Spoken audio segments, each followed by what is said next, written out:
Resounding as it is clear.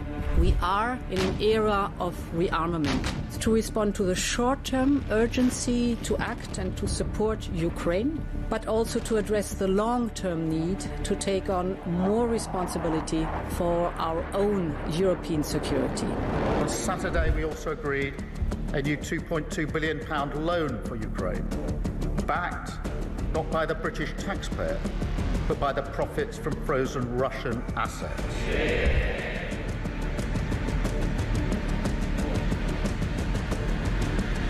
It is my pleasure to bring from His Majesty the King a letter. He sent his best wishes and his regards, of course, but he also asked me to bear this letter and bring it to you. So can I present the letter from the King to you? Thank you very much. Am I supposed to read it right now? Yeah, please do. I will do. I've got to tell him what your reaction is, so I need to know. I need to know. He is a great gentleman.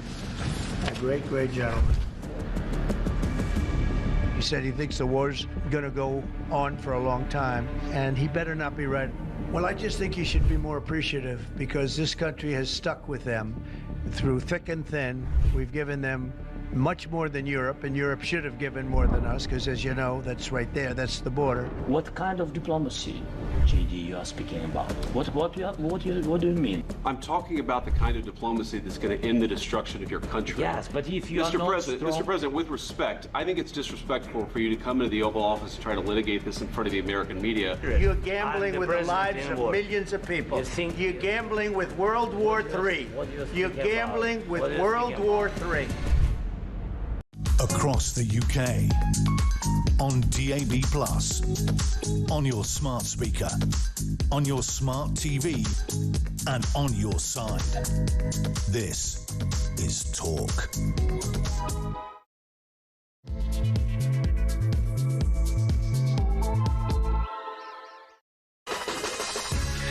Welcome to Morning Glory. I'm Mike Graham. This, of course, is the home of common sense. It's Morning Glory, and it's Friday, the 1st of August. Believe it or not, we have managed to reach yet another month with this government still in charge. They haven't called an election yet. I don't know why, because they bleeding well should. It's all going pretty badly for them, you'd have to say. Front page of the Daily Express, record number of foreign sex offenders in British prisons. We'll be talking about that. Times goes the same way. 1 in 8 of all prisoners were born overseas. Front page of the Daily Telegraph, Labour bid to silence migrant hotel critics. So if you've got something bad to say about migrants in hotels, be very careful, because they're going to be monitoring you. It's a bit like the Stasi. Front page of the Daily Mail, proof Starmer's Smash the Gangs campaign is a joke. Wednesday's arrivals, they say, 898. A new record set for channel crossings, even after he's done this deal with the French, which supposedly is going to stop them all coming. Nearly 900 arrived in Dover from northern France on Wednesday, bringing the total for 2025 so far, we said this yesterday, to 25,436, a rise of more than 50% on 2024. If you want to talk about crime, the front page of The Sun has got a Harry Redknapp story. Apparently his house in Sandbanks was broken into by a hammer gang. They stole a load of gems from his house. Luckily he wasn't there. He's got a £5 million house down there in Dorset. It was clearly organised. The raiders must have known the house was empty, is what it says there. We've got so much to talk about this morning, so many gaffes to show you as well, and I'm delighted to say Deanna Davison is back. Deanna, very nice to see you. Hot-footed in from Brazil to come and do this show, by the way. Just for me. So, you know, she's here not for a very long time, but for the next hour, certainly, we're going to be looking at all the big stories that we've got. If you want to get in touch with us, you know what to do. 0344 499 1000. We're going to be looking ahead as well to a lot of protests coming up this weekend in lots of different parts of the country. It's going to be in Epping, it's going to be in Aldershot, it's going to be in Altrincham up in Manchester, it's going to be in Norfolk, it's going to be in Diss, it's going to be all over the place, because people are sick to the back teeth of seeing these migrants coming in, being put up in hotels, living high on the hog, and seemingly just being given everything for free. Meanwhile, nobody can afford to do anything. There's a third runway coming up at Heathrow as well. Kier Starmer is going to be going head-to-head with Sadiq Khan on that one. And guess what? The boss of Jaguar has quit. We've been talking about Jaguar ever since they went woke and have gone broke. They've lost their sales team to the point where they've now sold something like 97.5% less cars than they did this time last year, and now the boss is gone as well. Also, Chulip Sadiq, Kier Starmer's best mate, is going to be apparently put on trial in Bangladesh. You know, she was the corruption minister. She was put in charge of corruption. And what did she do? She managed to get herself charged with corruption in Bangladesh. Well done, Tulip. Fantastic. Well done. Best job of all time. Lots of other stories to talk about as well.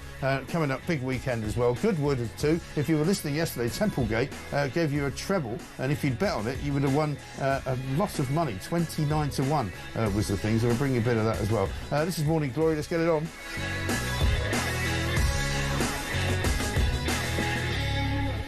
And there we are, as if by magic. Very nice to see you, Deanna. Likewise, thanks for having me back again. You're looking very, very well. Yeah, but it doesn't seem like a long time since you were here last time. Was that a month ago? Was it about a month ago? Yeah. I'm not usually back this often, but you know. How's life in South America? It's good, quieter than here at the moment, I think, based on how many stories we're going to try and get through today. It's one of those today. things that, you know, there would have been a time when people would go, oh yeah, you better be careful when you go to Brazil because, you know, there's a lot of people, you know, who want to steal your phone and maybe nick your watch and, you know, you'll be really careful. There's a lot of street crime and, you know, it's a bit of a third world country. You might not really have a good lifestyle there. You know, now you come, it's the other way round, isn't it? You're coming to Britain going, don't get your phone out in London, you know, be very careful. It's a bit of a third world country. It's not very good. Seriously. I'm more aware of probably phone thefts in London than I am in the city I live in Brazil, which is baffling and never something that I particularly expected. No. But we're not going to talk Britain down today, are we? We're not particularly. We don't need Britain's to. Great. Britain is great, right? But unfortunately, it's being stewarded by a lot of really, really stupid people. There is some interesting stewarding happening at the moment. I mean, Britain is great. Despite the politicians, is what I've always said, you know. And I've always you used to say that when I was one as well. Yeah, so. no, I did. I've always said, look, don't put your faith in politicians. They're not going to save the world. They're not going to make your life better. All you can hope for is that they actually, you know, when they are in charge, do things to improve your life. Unfortunately, at the moment, that's not what's going on. The Labour government is doing things that are, you know, disimproving our lives, I'd have to say. And in fact, let's kick off. Why not? Because we normally do Friday, we do a load of gaffes and things that people have done which are stupid. But Kier Starmer doesn't want to admit that there is a problem in this country. You know, he spent basically the best part of last week talking about Gaza, trying to be the world statesman, going to see Donald Trump up in Scotland, which was a huge embarrassment to him. Yesterday, he put out this video about backing small business. Have a look at this. Promise made, promise now delivered in government. I wanted to come back here to do this launch today for a reason. I stood in this room 3 years ago, I think it was, when we had female entrepreneurs and they were running either solo or small businesses in different parts of Swindon and the surrounding areas. But what we really talked about in this room was what are the inhibitors? What are the problems? What are the challenges that you're facing? And we made a commitment 3 years ago that we would take away what you told us needs to be done and we would come back and we would make the change. And so I'm standing here to say we made that promise to you and today we're delivering on that promise. Here is the plan. It says it's a government plan, but it's your plan. Being back here in the very room where we started this journey to say, as I say, promise made, promise now delivered in government. I stood here 3 years ago. I stood here 3 years ago when we had female entrepreneurs because we don't have any anymore. Right. Oh, hello, 608. We don't have any anymore because we've wrecked your businesses with our incredibly high tax anti-business policies. You know. I mean, what on earth is he talking about? Apparently, he made a promise that he's delivered. Right. We don't know what it is. We don't know what's in the plan that he stood up with. This is his stick. I've delivered something, and you go, you haven't delivered anything. All you've delivered is the worst economy that Britain has seen for a very, very long time. All you've delivered is really, really difficult circumstances for entrepreneurs to run a business. You know, you put national insurance up, you put, you know, basic, minimum wage up. What you've done is you've created an atmosphere for people to leave the country, basically. I mean, there are so many people leaving the country. I mean, you're one of them. I know that may not be, you know, economically inspired, but at the end of the day, the government and the economy under Labour is a disaster. Yeah. It is, and I think, you know, for entrepreneurs at the moment, I mean, it is hard to set up a business. It has ever been thus. Yes. But the scenario right now with high tax rates, minimum wage, and it's a thorny one because you want people to earn a decent wage, of course you do, but the additional burden that places on particularly smaller businesses is huge. But it's more this kind of lack of confidence, lack of certainty of what is coming down the line for business, with talks of potentially more tax rises needed. I always say in inverted commas needed in the autumn, apparently. I mean, why would you put yourself at financial risk, put your family at financial risk to invest, to go out alone, to hire more people at the moment. No. I wouldn't have the confidence You wouldn't to do it. so. Well, we had a story earlier this week, 50,000 firms on the brink of sort of collapse because of all of these changes and all of this uncertainty. And you don't want to take a loan out from the from the bank. The bank isn't sure if they want to give you a loan. You know, nobody really knows exactly what the next 6 months is going to hold. And it's just really, really awful the way that they have. But the thing that really annoys people, and this is why Kier Starmer is one of the most hated prime ministers ever, is that he keeps doing things like that and making out that everything's fine. You know, we promised this and we delivered it, and you go, well, you delivered what? Exactly. It looks like a 12-page document, but we don't know what it is. We don't know what it's going to do. I haven't seen, you know, whatever the document is, but I can be pretty sure there's not much in it that's going to be very inspiring, you know. And also government, particularly Labour government, doesn't know how business works. They don't know what it's like to be a small business. They don't, I mean, yesterday he was talking about, you know, we're going to make sure it's really, really difficult for people not to pay their bills so that you won't have to chase them. Well, the government can't affect that. There's nothing they can do, is there? Absolutely. No, you're absolutely right. And it's a funny one, isn't it? Because you can't have a parliament that is representative of every industry, every background, whatever. But I do feel like there are not that many business people elected, and maybe it's because they, you know, realise in business it's easy to deliver stuff. You have a level of freedom, and as a politician you kind of don't do that. It's much harder. I mean, pay is not great for politicians in the UK compared to elsewhere. Maybe it's that, I don't know, but we do definitely need more of a kind of entrepreneurial spirit in Parliament, where we don't just look to the state to deliver solutions, which you tend to do as politicians. It's like, what can we do as government? What new law can we make? What regulations can we put? And get out the way. Yeah, right. Get out the way. Just lower taxes, let businesses crack on. I mean, the Mail's got a piece today saying high street sales fell for the 7th month in a row. Shoppers come under huge pressure with rising food bills. Again, I don't know what the prices are like where you are, but prices, where people go to the shops now, you know, everything's going up. You know, we've got this ridiculous idea that food inflation is running at something like 6%, they say, officially. But it's a lot more than that, because when you go and buy, you know, a packet of pasta that used to cost 50p, it now costs 80p. You know, that's a massive rise. Well, and it's a smaller packet, it's half the time. And it might days. not seem like a lot of money to people, 80 pence, you know, as opposed to 50 pence. But when you think about it, you know, that's like, you know, paying 80 quid for something that used to be 50 quid. It's mad. It's completely crazy. And business confidence has collapsed to its lowest level on record as firms face a cacophony of risk, according to this piece here. Rachel Reeves, who hasn't been seen this week, nobody knows where she is. Basically, optimism has evaporated in the face of higher taxes, rising employment costs and red tape. Bosses are calling on the Chancellor to urgently quash rumours of further tax rises for business this autumn to help restore shattered confidence. Well, one of my bugbears on not on this, I mean, I've got a lot of bugbears about the current state of the economy and business confidence and what have you.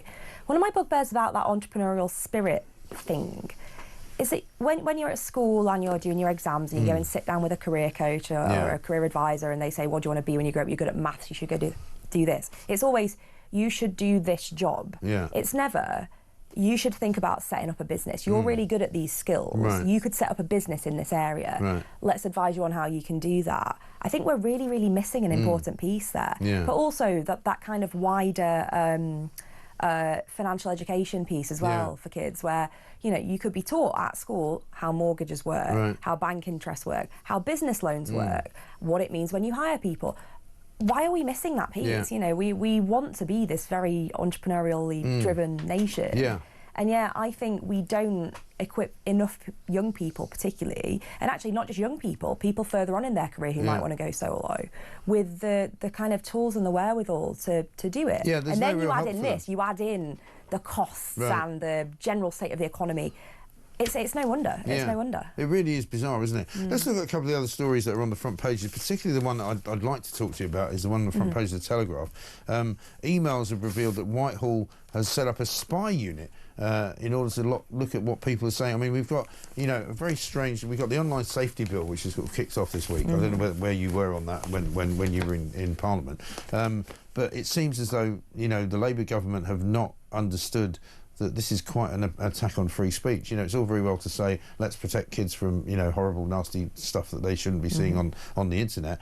But what the effect of it has been as well is that suddenly there are censors sitting around going, you can't look at that, and if you look at that, you might be a problem. And if you say that, you might be a problem. This says a secretive Whitehall spy unit has been used by the government to target social media posts criticising migrant hotels and two-tier policing.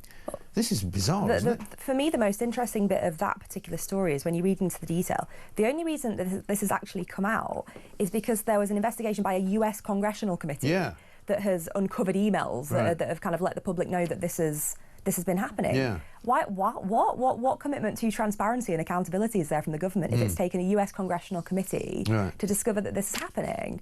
I mean, on the online safety bill, it is the manner in which it's being implemented now is ridiculous. I mean, you've got websites being restricted unless you can prove your age about how to keep your pet hamster. Right. That was an example I saw. Really? Yeah. Spotify now, if you can't prove that you're 18, I assume because of songs with naughty swear words in, you're not allowed to look at Spotify, which means if you can't prove your age, some people aren't being able to access their Spotify accounts. Absolutely ridiculous. And yet, in order to kind of help the situation, Ofcom, who's obviously has a level of responsibility for monitoring this, have decided to publish a list of the porn sites that are not complying with the restrictions. Or in other words, if you want to get around it, guys, here's a list of the sites you can use. Yeah, here's the sites you haven't heard of before. Oh, great. Let's have a look at those. I mean, it is madness, isn't it? But this is a Peter Kyle thing, and Peter Kyle was in trouble earlier this week as well for his stupid remark about Nigel Farage. And, you know, I think the problem is that they've got this overarching kind of need, the Labour government, it seems to me, to make more legislation, to make more kind of commitments, to tell you how you should be living your life. You know, if you haven't got a regulation for it, we'll give you one. You know, if you're not sure which way to walk down the street, we'll tell you how to walk down the street and which, you know, pub to go to and what to order when you get there. You know, that's what they love doing. One of the things that I don't really understand about the online safety bill more broadly as well, as one of the kind of new hot topic regulations, is you know, it's all about protecting children, and I completely understand. I don't want young people seeing explicit content online, right?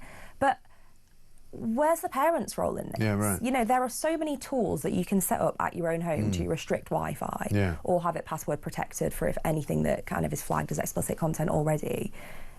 Why aren't parents? But you know what, though? As a parent of teenagers, and, you know, several times over, you know, teenagers will do what they want to do. Oh, the teenagers will, but I'm talking about the young kids. If you want to put in place restrictions so that, you know, your 6- and 7-year-old can't access it. Well, don't give them a phone. How about that? Well, this is it. Take some parental responsibility. You have the tools at your disposal to do something about this, to restrict their devices, to restrict your home Wi-Fi network, whatever it might be. But why should a house of adults have to go through these additional hoops to access stuff that's completely legal? Exactly right. I think it's very straightforward. You know, if you're a parent, you don't need to. I mean, it was we all took a decision that, you know, when your child goes to secondary school, they probably need a phone because they're going to be out and about with their mates, and that's fine, and their mates are going to have phones. But before that, in primary school, they don't need phones, they don't need tablets, they don't need laptops, they don't need their own, you know, iPads or you know, PS2, PS5s in their bedroom. You know, if they want to, you know, take part in some kind of internet activity, let them do it in front of you. But you don't, you know, just don't give them a phone before the age of about 12. Or set up the right restrictions on them. I mean, there are so many safety tools that are available that these tech companies design deliberately to offer a level of protection. And if parents aren't using them, maybe because they don't know about them in fairness, but if parents aren't using them, then what do we do? Let's put in place a law that just restricts this for everyone who's over the age of 18 trying to access this. But the insidious bit of this story is that basically the government has been spying on people to see what they think about stuff, and they're kind of hiding behind the online safety bill to kind of go, oh, we need to do this, we need to monitor things in order to make sure nobody's doing anything wrong. We've got a clip here of Labour MP Barry Gardner admitting that there is a spy unit to Layla Cunningham, who's the new Reform councillor in Westminster. I'm sorry, girl. The elite squad is not about children, actually. Shall I read you the thing? An elite squad of police officers is to monitor social media for anti-migrant sentiment. I don't think 13-year-olds are engaging that. So is it also to monitor adults? Simple question, yes or no? Yes, of course it will. Yeah, of course it will. It's to monitor adults. It's the thought police, isn't it? Absolutely. It's literally Orwellian. I mean, we say Orwellian a lot, but it really is Orwellian. It really is, and you can, on the one hand, and you know, to give a level of credit, which I do very rarely, you can understand wanting to monitor a situation that can become easily inflamed, which is protests around migrant centres, where we know that protests and anti-protests put together can lead to issues for policing and public safety. We know that, but there is a difference between doing that legitimately, keeping an eye on stuff to look at where there might be pinch points for operational reasons, versus let's report stuff to social media companies because we don't like what's being said. And it feels to me, looking at some of the stuff that's come out from this congressional committee, that this is people in this unit reporting quite innocent things to social media companies to try and get it taken down when it doesn't hit that criteria. That's the thought police, and that is, I think, really worrying. And that is because when there is no kind of, limits of what they can do, and you don't really know what the parameters are, you have no idea why they're doing it. And that's the problem. I mean, this is the same thing that happened during COVID, when Neil O'Brien started putting a list of journalists together, and Julia Hartley-Brewer's name was certainly on the list. I think mine was as well. People who were a little bit kind of recidivist, who weren't quite sure that what the government was doing was right. They shouldn't be compiling lists of journalist names because they don't agree with what they're saying. That is not right. Anyway, listen, it's 6:20. It is the 1st of August. We are in a brand new month, believe it or not. Proof that Starmer smashed the Gains campaign is a joke, and Strictly Star has had her phone nicked in London. Surprise, surprise. We'll talk about that. Come in next with Deanna Davidson.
Hi, I'm Kevin O'Sullivan, and I've got a message for you. Welcome back to this blockbuster edition of What Just Happened. It really is a good one, I think. It's so funny that people keep calling me Meghan Markle, because it's Meghan Sussex now. Flynn has said, Samara, I agree with you all the time, but you're just boring. Oh my God. I refuse to work for ITV ever again. What Just Happened? Fridays at 9 on Talk. Across the UK, on DAB+, on your smart speaker, on your smart TV, and on your side. This is Talk. But I hope that working class families like mine could build their lives around. It is a hope that may not burn brightly in Britain at the moment, but we have earned the mandate to relight the fire. Yeah, isn't that a sort of a take that theme? I mean, you could never imagine Kier Starmer in a boy band, could you? And relight the fire. What's he talking about again? So we do this a lot now. We just sort of use clips randomly to kind of explore what it is that Kier Starmer is all about, because nobody really knows what the guy is all about. What makes him tick? You know, it's very bizarre. We're going to come back to him in a minute. It's Gaff Prone Friday, so this is a non-talk gaff, actually. We're going to go over to the BBC News channel to see whether they're covering all the big stories that we want them to cover. Is it going to be Turnberry with Trump? Is it going to be the smashing the gangs? Is it going to be the migrant protests outside the hotels? What are they doing? Okay, so we're going to spin it, let it go round you once, then you're going to start to push with your tummy forwards and backwards, just like that. Is it nice wrong? and I'm holding fast. my hands out like I'm on an airplane. Just relax your hands. Just I can't relax. I feel really unrelaxed, Carla. You're doing so well. I feel like I'm not this really. Is it. Short, sharp pulses, forwards and backwards. Keep breathing. Oh my God. Keep breathing. You're doing really well. And then, yeah, excellent.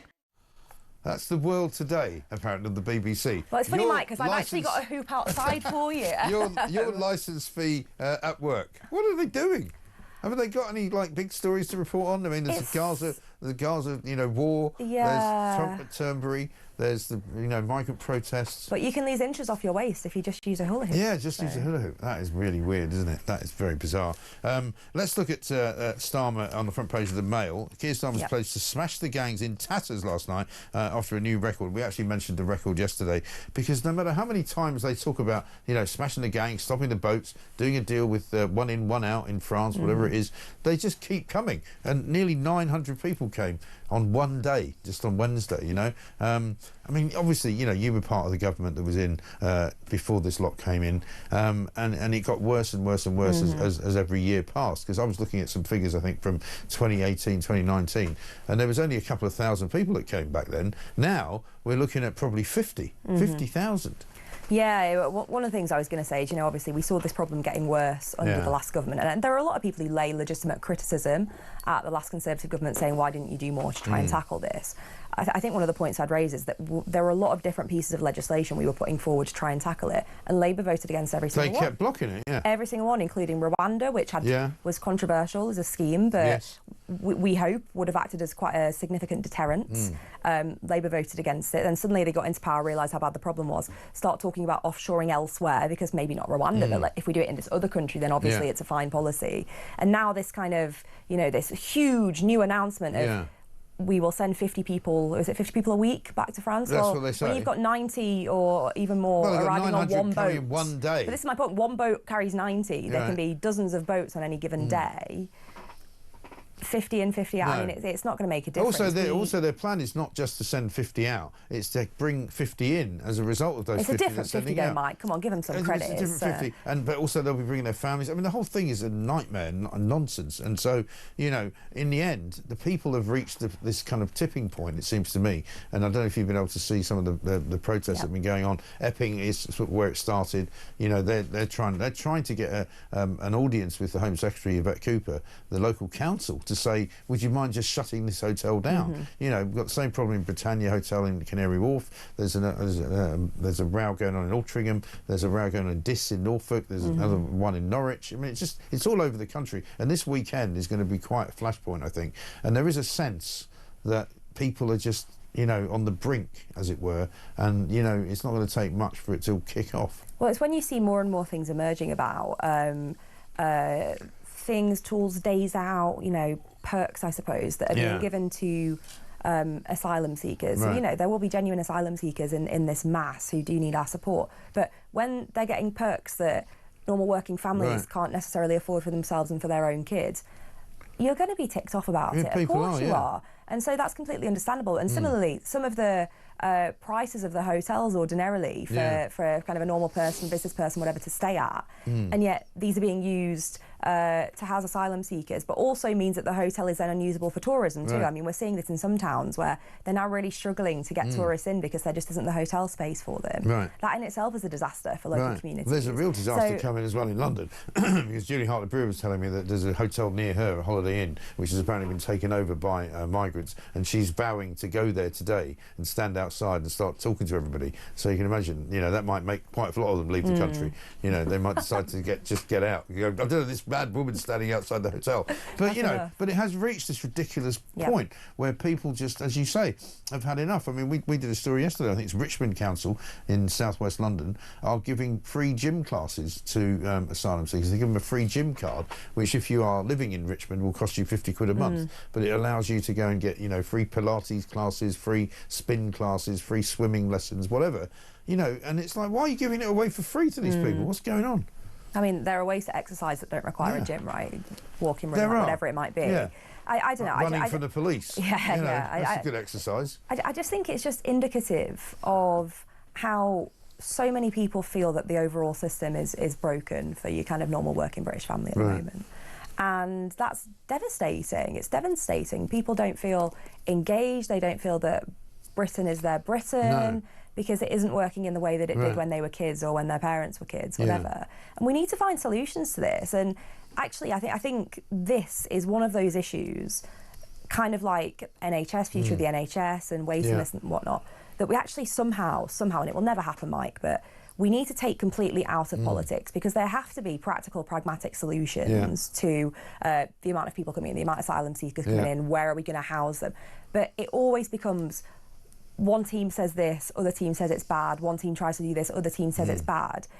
We just need to bang some heads together and find some sort of cross-party solutions that will actually work. And fairness is the word, because that's the word that a lot of people say to me now when they ring in or they send their messages in. You know, it's not fair. Yes. Because people work hard, they want to, but I get a lot of people now, particularly this time of the morning, saying, you know, I drive for a living, I've been up since 4 o'clock in the morning, you know, I'm going to be working 12 hours today, I'm going to give half my money away in tax. I mean, I said this yesterday, that for those of us who are kind of, you know, independently employed or self-employed, you pay a bucket load of money every July to the government in self-assessment tax to get ready for next year. And, you know, where's it all going? And it's basically going to people who are coming here from abroad who are being given everything for free, and it's going to the 3 million households in this country now where nobody works. Well, my bugbear as well is a huge chunk of it is also going on debt interest, because we've not been living within our means as a nation for so many decades now. I think it's over £110 billion a year now in debt interest alone. Somebody said something to me the other day, but something like £8,000 a second we're paying in debt. That sounds interest. Probably about right. Which is ridiculous. Baffling. And that's paying for nothing. Right. That's not delivering a service, it's not paying for a police officer, it's not paying for a teacher. It's literally just going on nothing because we can't live within our means. And yet, whenever we talk about improving things, it's always, how do we tax more? How can we tax people more? We need to raise more money. No, we need to get control of what we're spending and spend on the right things. And some of the examples that you've said there and we've discussed about freebies being given out to asylum seekers is one small thing that we can change, but there are thousands of examples, and I'm sure your watchers and viewers and listeners could give us countless more examples of where they think the government wastes money. Totally. I mean, too many civil servants. I mean, we did a story the other day. There are apparently 7,000 PRs working for the government in every single government department. 7,000. And you just think, well, they're not doing a very good job. I was about to say government comms is usually rubbish as well. Well, they are, because everybody thinks the government's crap, basically. Nigel from Brighton says this, your clip about the BBC News Channel is a lot more sinister than you made out. In a week where Starmer was completely humiliated by Donald Trump and the migrant protests are growing, the BBC has gaslighted the mainstream public into believing it isn't happening. That's certainly true. I was watching last weekend, actually, Sky and BBC, and neither one of them was carrying anything on the migrant protests outside the hotels in either Epping or in Waterlooville, which happened just the other day. It's almost as if they don't think they should cover that because it's kind of right-wing news or something. Interesting. Well, I remember on a rival channel that I used to do some work on, there was quite one of the only channels alongside you guys that were really covering the amount of arrivals on small boats at the time. That wasn't really being covered too much initially by some of the kind of more traditional they all said news it wasn't a story. And, you know, suddenly here we are. Yeah. And now everybody goes, oh, immigration is quite a big deal. And we've been saying it for like 5 years. Immigration is like the biggest worry that people have got. And as an MP, you must have heard that from them. You know, because it's visible now for people where they see people wandering around in their hometown who are clearly not from there. You know, and it's not a racist thing to say that. It's just, it's an observation. Let's get a voice note from Liam. Morning, Mike. Liam from Kent. Old Kier Starmer keeps going on about delivering. He couldn't deliver a takeaway pizza, let alone anything else. And one more quick thing, I would just like to thank the Donald for doubling down on what he thinks about Sadiq Khan. Because let's be honest, we all think that. Anyway, Mark, I hope you have a great show and a fantastic weekend. Hope you and Ziggy have a good weekend. Take it easy. Very kind. Liam, thank you very much indeed. I will, absolutely. He's waiting for me. There's a new clip, actually, we've got from Donald Trump talking about Sadiq Khan, this time on Air Force One. Europe has a big immigration problem, but they also liked when I said that they have one of the worst mayors anywhere in the world in London. He's a horrible mayor, nasty guy, stupid guy in my opinion, but he's a nasty man. and I want nothing to do with him. But I didn't think it was a big statement, and so many people said thank you for saying that. He's a bad guy. Khan is his name, I guess. He's done a lousy job, I can tell you that. A terrible mayor. Mr. President. No, but people liked it so much when I said that.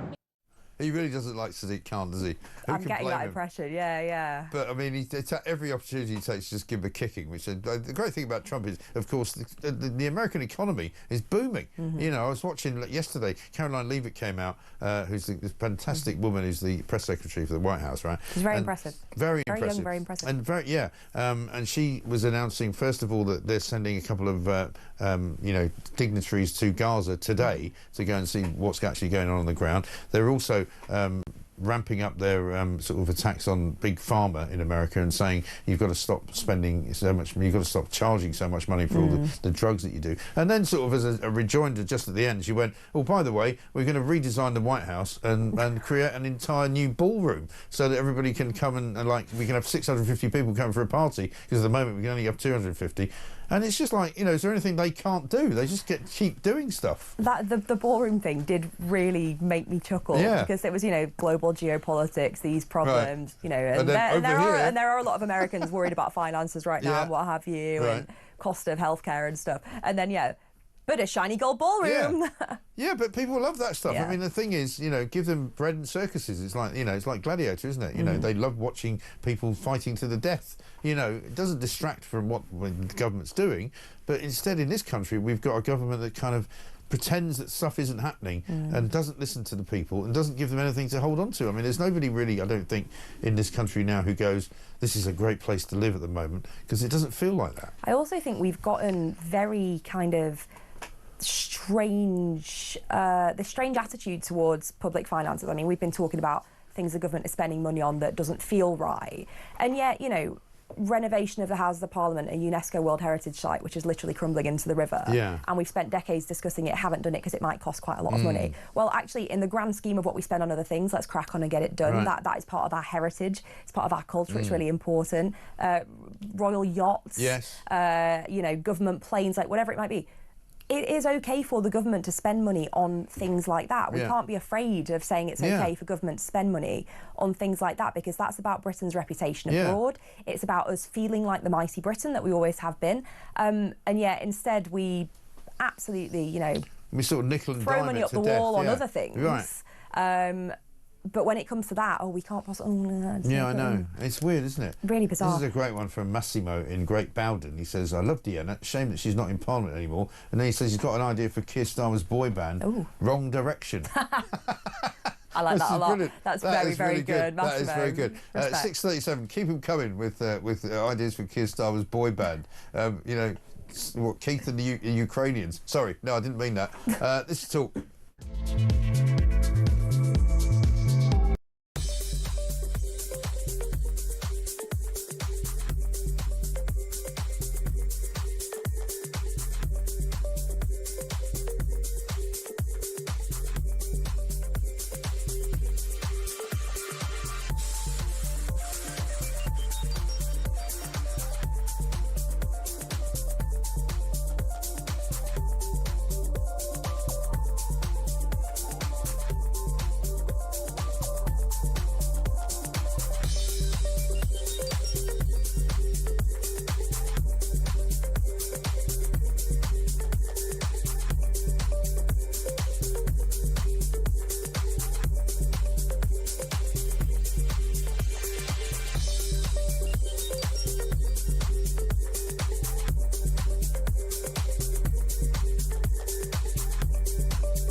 across the UK. On DAB+, on your smart speaker, on your smart TV, and on your side. This is Talk.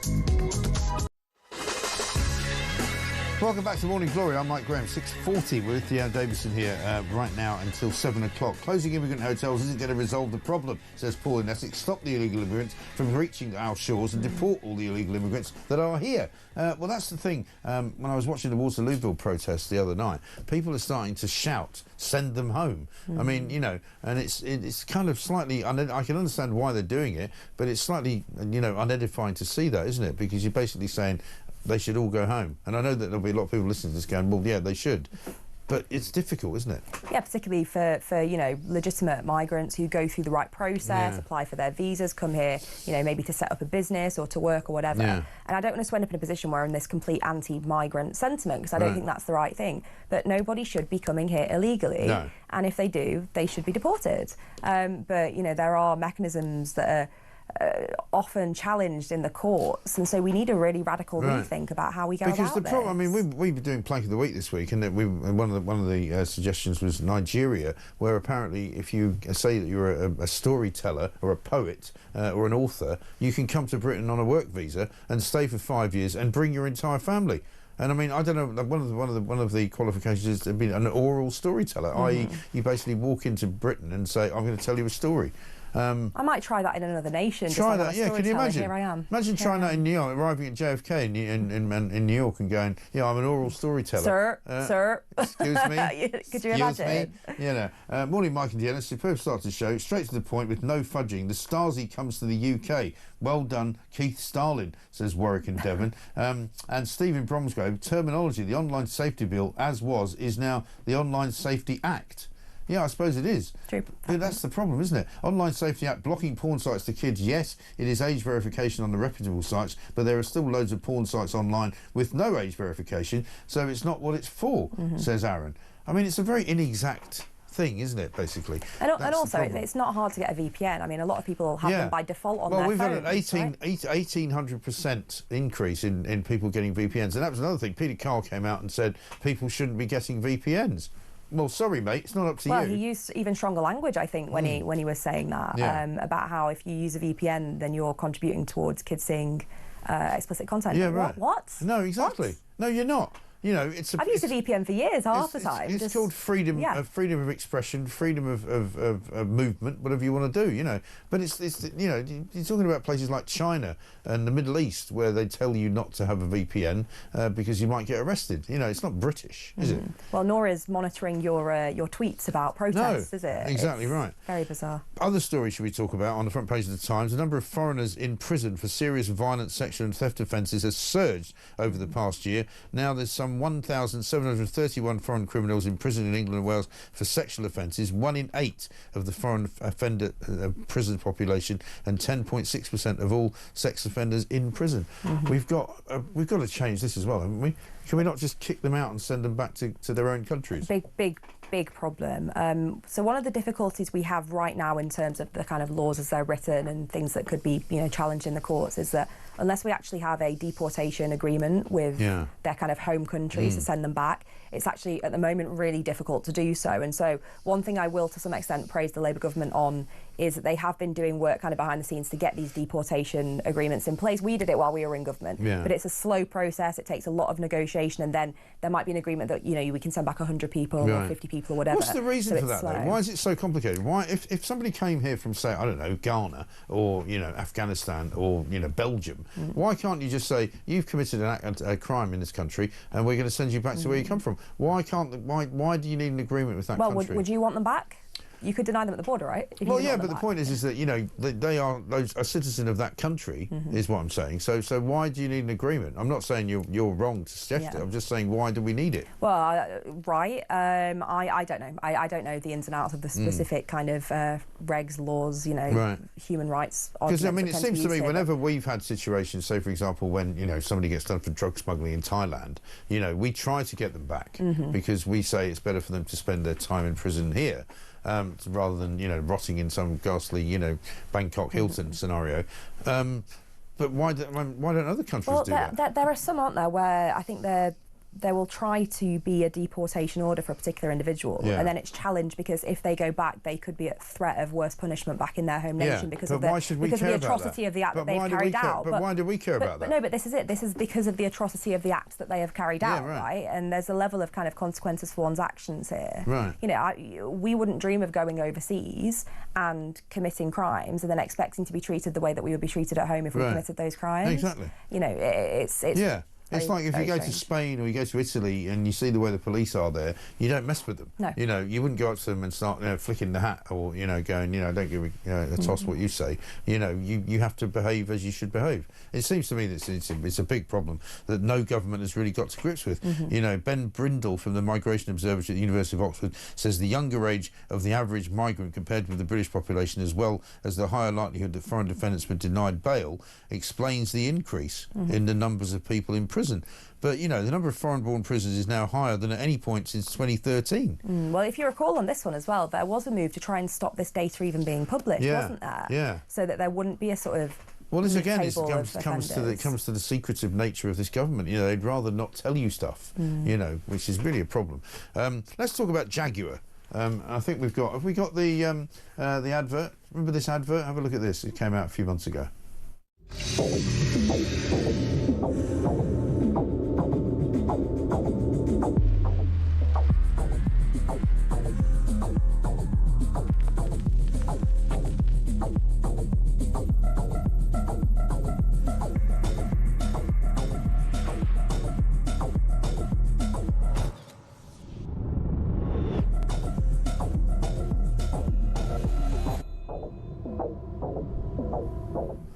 So that was the new Jaguar ad, which Elon Musk said, are you still selling cars? There's not one car in the picture, right? And it's all about, people being very expressive and very, very cool. And they got rid of the Jaguar logo. They got rid of they changed the typeface of the thing. Following on from that, they lost something like almost all of their sales in Europe in 1 month, I think in April. They lost 97.5% of their sales. And now the boss of Jaguar is quitting. Well, there's a level of knowing your audience here. Yeah. I think most people who are into bright, garish, kind of dramatic fashion looks like in that advert aren't the people who are going to be buying Jaguars. No. You don't buy a Jaguar because you want to break the mould. You buy a Jaguar because you want a really delightful classic car that's going to be high quality and last and serve you well. And so I think they completely missed the mark with their own audience there. Did. Now, well, they sort of destroyed it, didn't they? Because they were like, they don't want people like me buying their cars anymore. And you go, well, unfortunately for you, those are the people that buy your cars. Absolutely. Well, if they were to set up a kind of J+ brand or something to try and sell trendier cars as a sort of spin-off whilst keeping their existing branding and kind of classic designs, I think that's one thing to try and expand into new audiences, but you are always going to have a problem if you alienate your existing main loyal audience. And it's happened over the course of years, hasn't it? That remember when when Coke decided to do a blue can instead of a red can, and they sort of decided to completely redefine what they were doing. It was like, this is not going to work. People recognise Coke in a can because it's red. If you want to make it, I remember Daily Mirror when I was working for them. After 9/11, Piers Morgan was in charge, and they decided to get rid of the red banner, and so instead of white on red, it was white on black. And it completely kind of destroyed the brand. And in the end, people were going, but it's a red top. You can't pretend it's not a red top just because you've made it black. It doesn't work. So this guy called Adrian Mardell, 64, has overseen both its strongest profit levels in a decade and a controversial rebrand when the company ditched its Growler logo and promoted its shift to electric vehicles. And basically, he's now going to retire after 3 years as CEO. And you have to say he's probably been pushed rather than volunteered. Probably, but probably will also get a fantastic package for leaving as well. Right. And also, bad news for him, there's a picture of him, and this is kind of kiss of death for Kier Starmer, because remember Kier Starmer said that he'd saved Jaguar Land Rover because he'd sorted out the tariffs with America, which he still hasn't done. And there's a picture of Mardell with Kier Starmer in April when the Prime Minister visited the factory in Birmingham. And ever since he's been there, it's all gone sort of, I can't really say what the word is, but you know what I mean. Promise made, promise delivered. Promise made, promise delivered. Absolutely ridiculous. Just remarkable. On Tulip Sadiq, this one from Bill in Cheshire. Tulip on trial. Do you think Starmer at his next press conference will mention her, i.e. young girls watching this will be so proud and will think I could do that, etc., because that's all harking back to his speech about Rachel Reeves. And Aaron in Belfast says that packet of pasta 50p to 80p is more like 50p to £2.50. Goodness me. What's it like in Brazil, food price-wise? Food prices tend to be quite good because, you know, labour laws are different, conditions and environmental standards are obviously different. Right. So, you know, I mean, the price of meat is very, very low for beef, for chicken and things. It's which is fantastic. You can eat really well for not a lot of money. But contrapoint to that is salaries are also very, very low. So comparatively for someone on a Brazilian salary, it's not cheap, but you can eat relatively well for not a great deal of cash. Because food in this country has just become so expensive. I think a lot of people complain about it all the time because it is, whatever you may say, it is obviously a necessity. Well, my biggest shock is not the necessity of food. It's drink. So, you know, over in Brazil, I can go and buy a round for 5 people and spend anywhere between £10 and £15 and get a good round. You know, you're not talking whatever the cheapest pint is. Here, I bought 3 drinks the other day and it was £27 and it was nothing fancy and I winced visibly. I was out and I was shocked the other week. I was out in Marlow, which is out near Henley, staying in a not particularly ridiculously expensive hotel.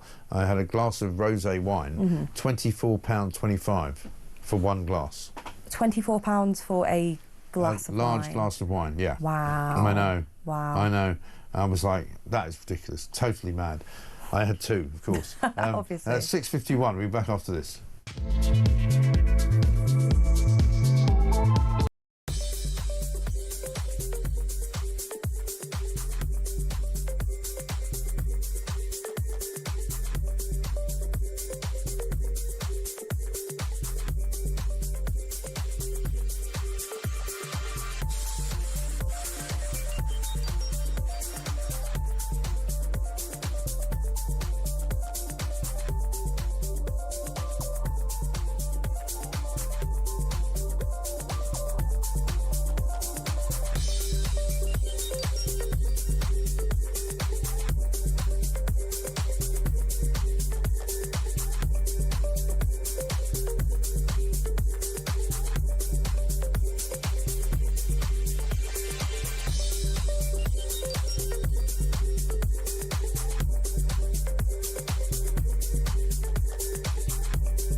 There's a new button on Google, which, you know, for tech people like me is pretty exciting, and hopefully exciting for watchers, listeners as well at home. But there's a new AI button. So when you go to Google this week, you might start seeing this button. It should be with all Brits at the end of the week, and it basically turns your Google search into kind of like a chat bot. So Google's saying that it'll let you ask questions that you were never able to ask before. So instead of searching for, say, best holidays and then looking for hotels and then looking for restaurants, you'll be able to wrap it all into a single search, hit the AI button, and it'll just do it for you.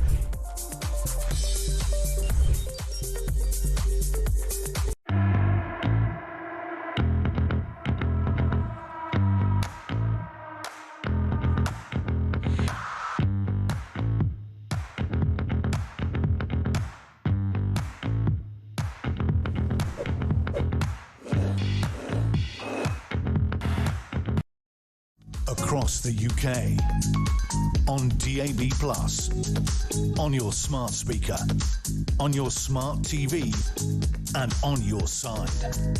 This is Talk.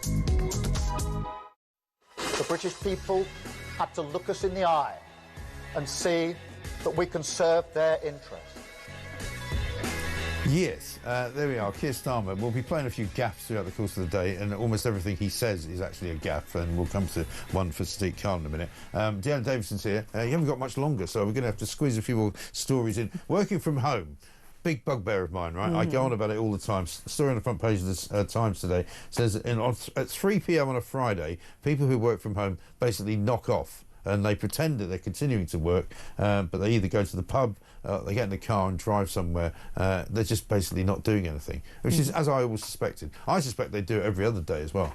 So I work from home, controversially, for a company that's entirely work from home. Right. And I don't work Fridays, so I can't comment on clocking off at 3, and of course you don't work Fridays at all? I don't work Fridays at all. I'm part-time, which kind of explains it. But I think for me, I find it a tricky one, because I think businesses should be free to run themselves how they want. If they want to have no working hours, if they want to have, you don't work 9 to 5 as long as you hit your targets, that's fine, and I think businesses should absolutely be free to do that. And if they want to have a very flexible approach to working hours, that's for businesses to choose to decide, whatever. But if you are contracted to work set hours, as many people are, and have set tasks to complete, and you're working from home, then obviously you shouldn't be taking the mickey. No, and I think it also, I mean, for me, obviously, private companies can do what the hell they like, and that's fine.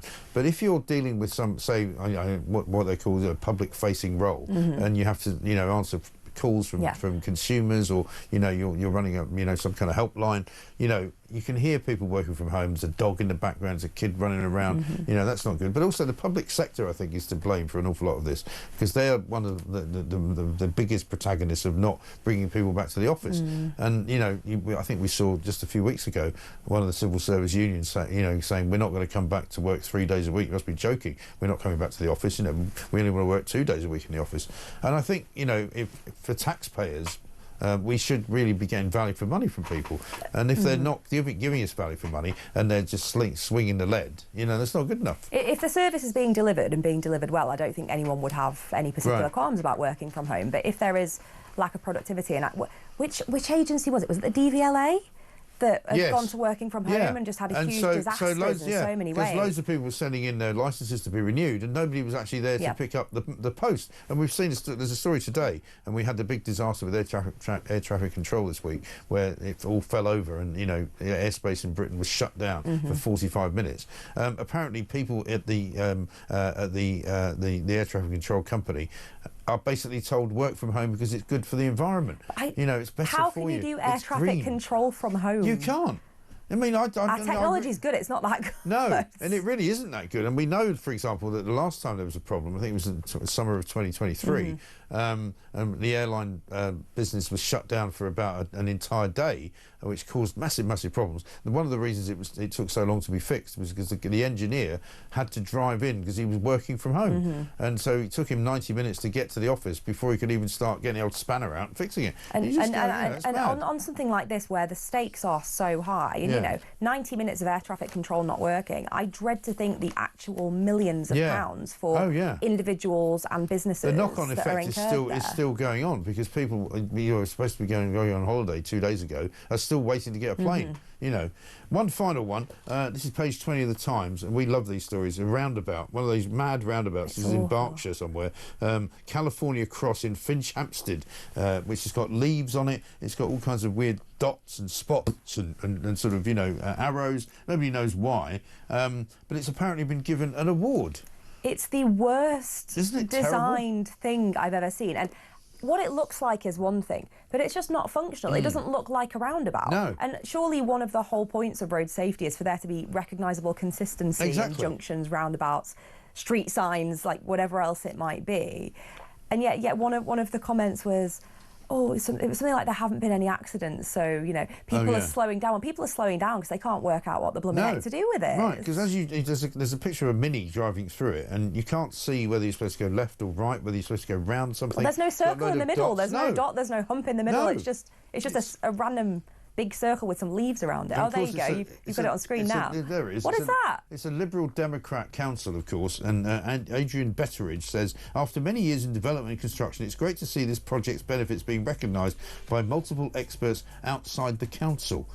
Because it's now won the Highways Award in the Active Travel Scheme of the Year. I mean, this is what's wrong with this country, to be honest. I mean, I'm sorry, you started off saying don't talk down the country, but sometimes you see that and you just go, for God's sake. In fairness, that's not the country's fault. Yeah. That's Anyway, not listen, the you're country's here. fault. You're here tomorrow, aren't you? I am here tomorrow. I am back for one morning and one morning only. Brilliant. I will be on your screen, sitting in your seat, Mike, presenting. We have got a lot. How much, ladies and gentlemen, are fish and chips where you come from? We'll go to Jason in Crewe. Jason from Crewe, fish, chips and peas, £7.50. It's the best chippy in England. Janice in Leeds, go. Regarding fish and chips, in Leeds it's between £9.50 and £12.75. Whitby, how much is fish and chips? 3 of us, fish, chips, peas, I think one of us curry sauce, 3 cans of pop, just short of 70 quid. £70? That's 23 quid a head, man. Even my maths does that. Very quickly, a voice note. Campbell in Scotland, go. Up here in Banff in the northeast of Scotland, we can get a fillet and a half of haddock with a regular chips for £8 and 10 pence, and it's by far and away one of the best chippies I've ever had. Kenneth in Surrey, fish and chips, go. Fish and chips in Ascot, about half a mile from where you used to live, will cost you £12 and 60 pence. Great show. Keep up the good work. That's why I moved, because you were living there. When was the last time you had fish and chips? Couple of weeks ago. How much? Where'd you get it from? I think it was about 40 quid. It was in the Ivy. Honestly, you really are. For any of you who think he's a man of the people, I nearly said you're a...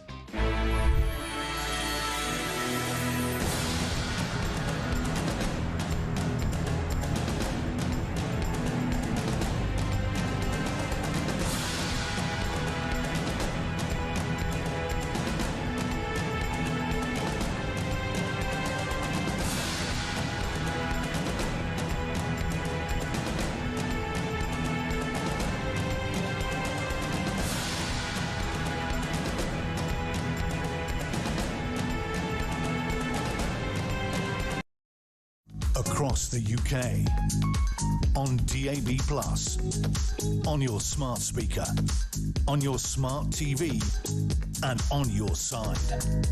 This is Talk.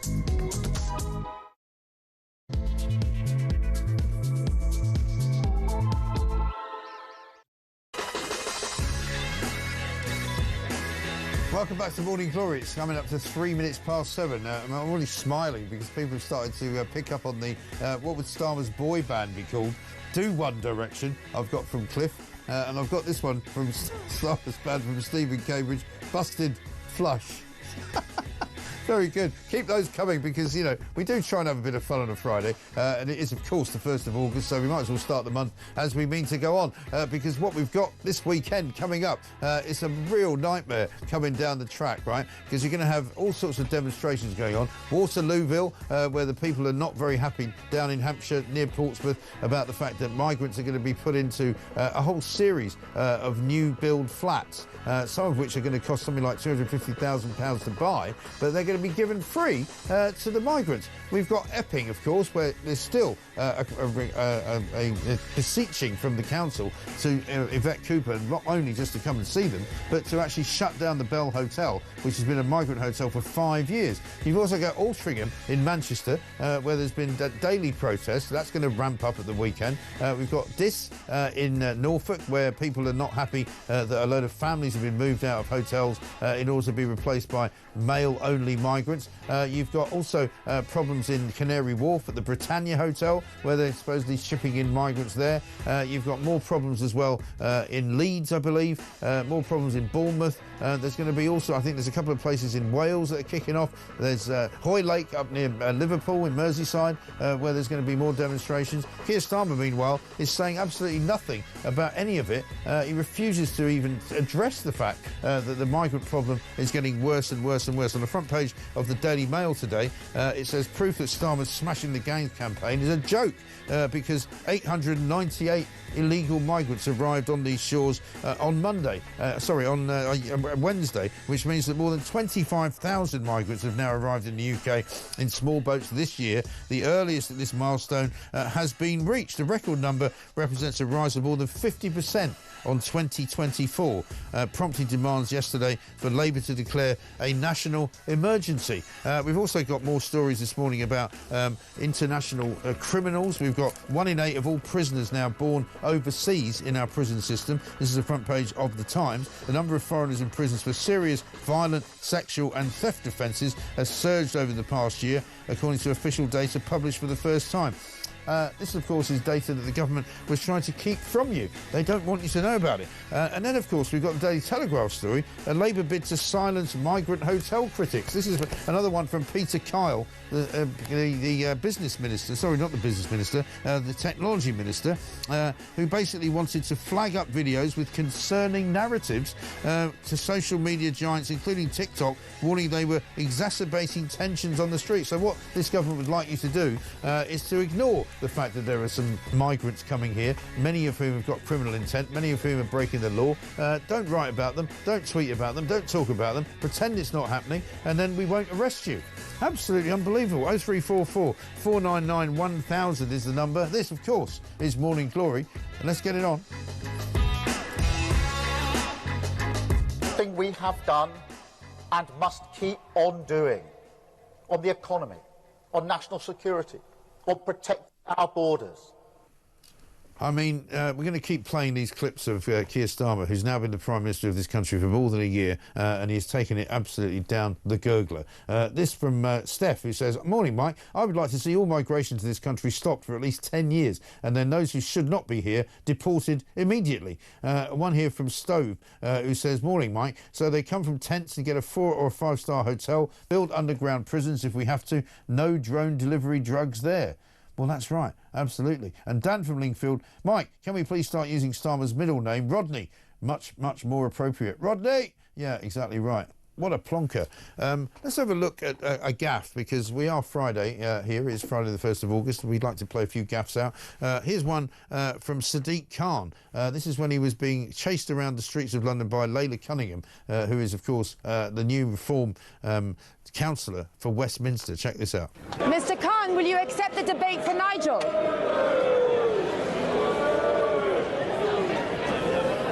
He's being booed as we go inside. So I asked him, he wouldn't speak to me about a 60% increase in knife crime in our city in 2 years. 81,000 phones stolen. He wouldn't talk to me. He looked down on me. He wouldn't even bother answering. Yeah, Sadiq Khan doesn't like talking to people. As he walked past a pub in the middle of London, he was booed. Hardly surprising. You know, I think I'd boo him as well. He never comes on this show. We've asked him on this show probably about 50 times in my career, right, ever since I've been working here at Talk. 50 times? Easy. And he's never, ever come anywhere close to wanting to come on. He doesn't mind going on other shows where he doesn't get questioned quite so much as he would here. But there we are. Benedict Spence is here, political commentator, of course, exemplar. Benedict, very good morning to you. Good morning, Mike. How are you doing? Yeah, not bad at all, not bad at all.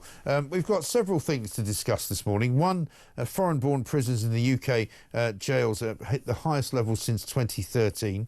Keir Starmer's smashing the gangs policy has gone completely awry and is clearly not working. And finally, the government would like to monitor exactly what you think about that. And if you say anything they don't like, they might come and knock on your door and arrest you. I mean, that last point in particular is just... we could all see it coming. We all knew at some point that this was going to happen, that this was going to be the response to none of the things that they do actually working, was to make it our problem, make us the problem, and to then try to monitor and punish us for pointing out what the problems actually are. Because, of course, that's exactly the sort of thing that a Labour government always does. But, you know, let's not just blame Labour. You know, the Tories as well have managed to spend 14 years of allowing a situation to ferment where these lunatics could get into power and do the things that they want to do. And I think, you know, the Overton window has shifted so massively in this country. Now, I think the politicians are not even quite clocking onto the fact that illegal migration across the Channel is a problem. And they're starting to think, oh, Maybe we'll have to move people out of hotels. Maybe we'll have to do something about that. Whereas in the mainstream, what the public feel is, as your listeners were saying when they were writing in, saying, a moratorium on all migration. Build prisons for these people. I think the public are so unbelievably fed up.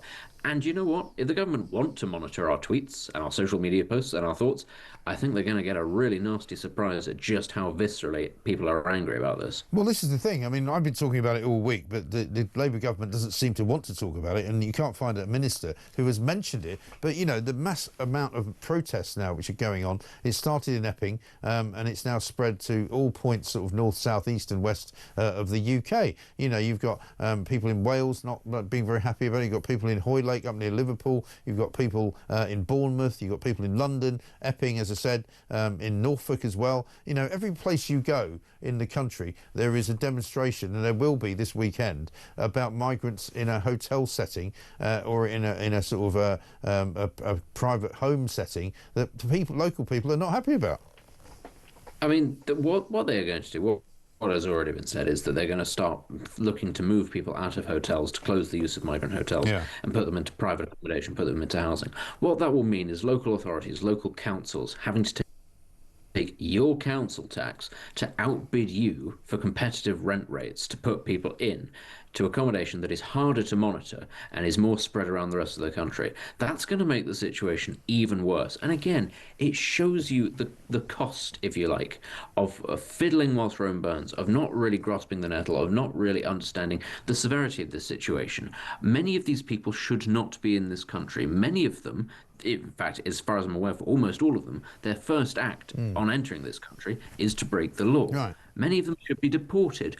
And what we've not done in deporting these people is actually set down the law. We all know this for other people coming. We've not put a deterrent in place, so more of them keep coming because they judge us rightly to be a soft touch. Yeah. So even more then keep coming. If you allow this situation to keep on going because, we don't want to be mean, it's a little difficult to prove their age, or, they throw their passports in the sea and we don't know.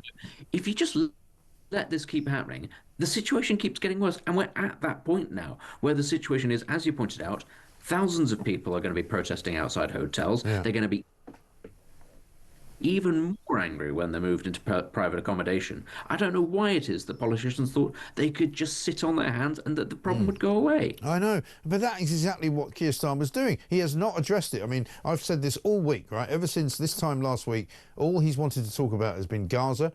He now looks as if he's run into a cul-de-sac on that as well, because yesterday it was revealed that his great plan to kind of recognise Palestine as a state is possibly illegal under international law, which is what he's supposed to live his life by. It turns out that, even the Gulf states have actually put more conditions on Hamas and on Palestine than Britain has. The whole thing is a shambles, and he has refused point blank to even address the fact that there are thousands of people in this country who are unhappy with his policy on migrants. Yeah, I mean, if you can't even police your own borders properly, you can't really claim to be a functioning state. It's one of the first pillars of being a country. I understand that the Labour Party thinks that taking your money and giving it to people with autism to buy new cars or to spend it on social care or the NHS, I understand they think that that is in fact what the state is for, but it's not. It's about security and it's about the law, and they can't do that. But, you're right also to point out, we should just touch on the Gaza thing, because if nothing else, it shows just how nakedly this is about domestic politics. This has nothing to do with solving the crisis in the Middle East, because it's the steps that he's set out are so antithetical to what is actually the situation on the ground. This is all about making his own backbenchers feel better, and I think it's a real sign. It's a disgraceful sign when a prime minister is doing diplomacy based on not having his backbenchers rebel against him. That's really weak. It really is weak, and it also makes Britain look pathetic, in my view. We seem to have formed some kind of coalition. I said it yesterday, coalition of the Willies, between him, Emmanuel Macron, and Mark Carney in Canada. Two of the most hopeless, hapless, useless characters that you would want to align yourself with, and this is where we are now. So it's the coalition that nobody really wants to do anything with, and nobody wants to talk about. You know, when you see Donald Trump yesterday, and you see kind of what his economy's doing, the absolute, you know, surety that he operates with, the way that he's pushing the rest of the world around with his tariff deals, and, you know, and today is kind of tariff day, so everybody's wondering what's going to happen. You know, Donald Trump has got everybody at his beck and call. Starmer has got nobody at his beck and call.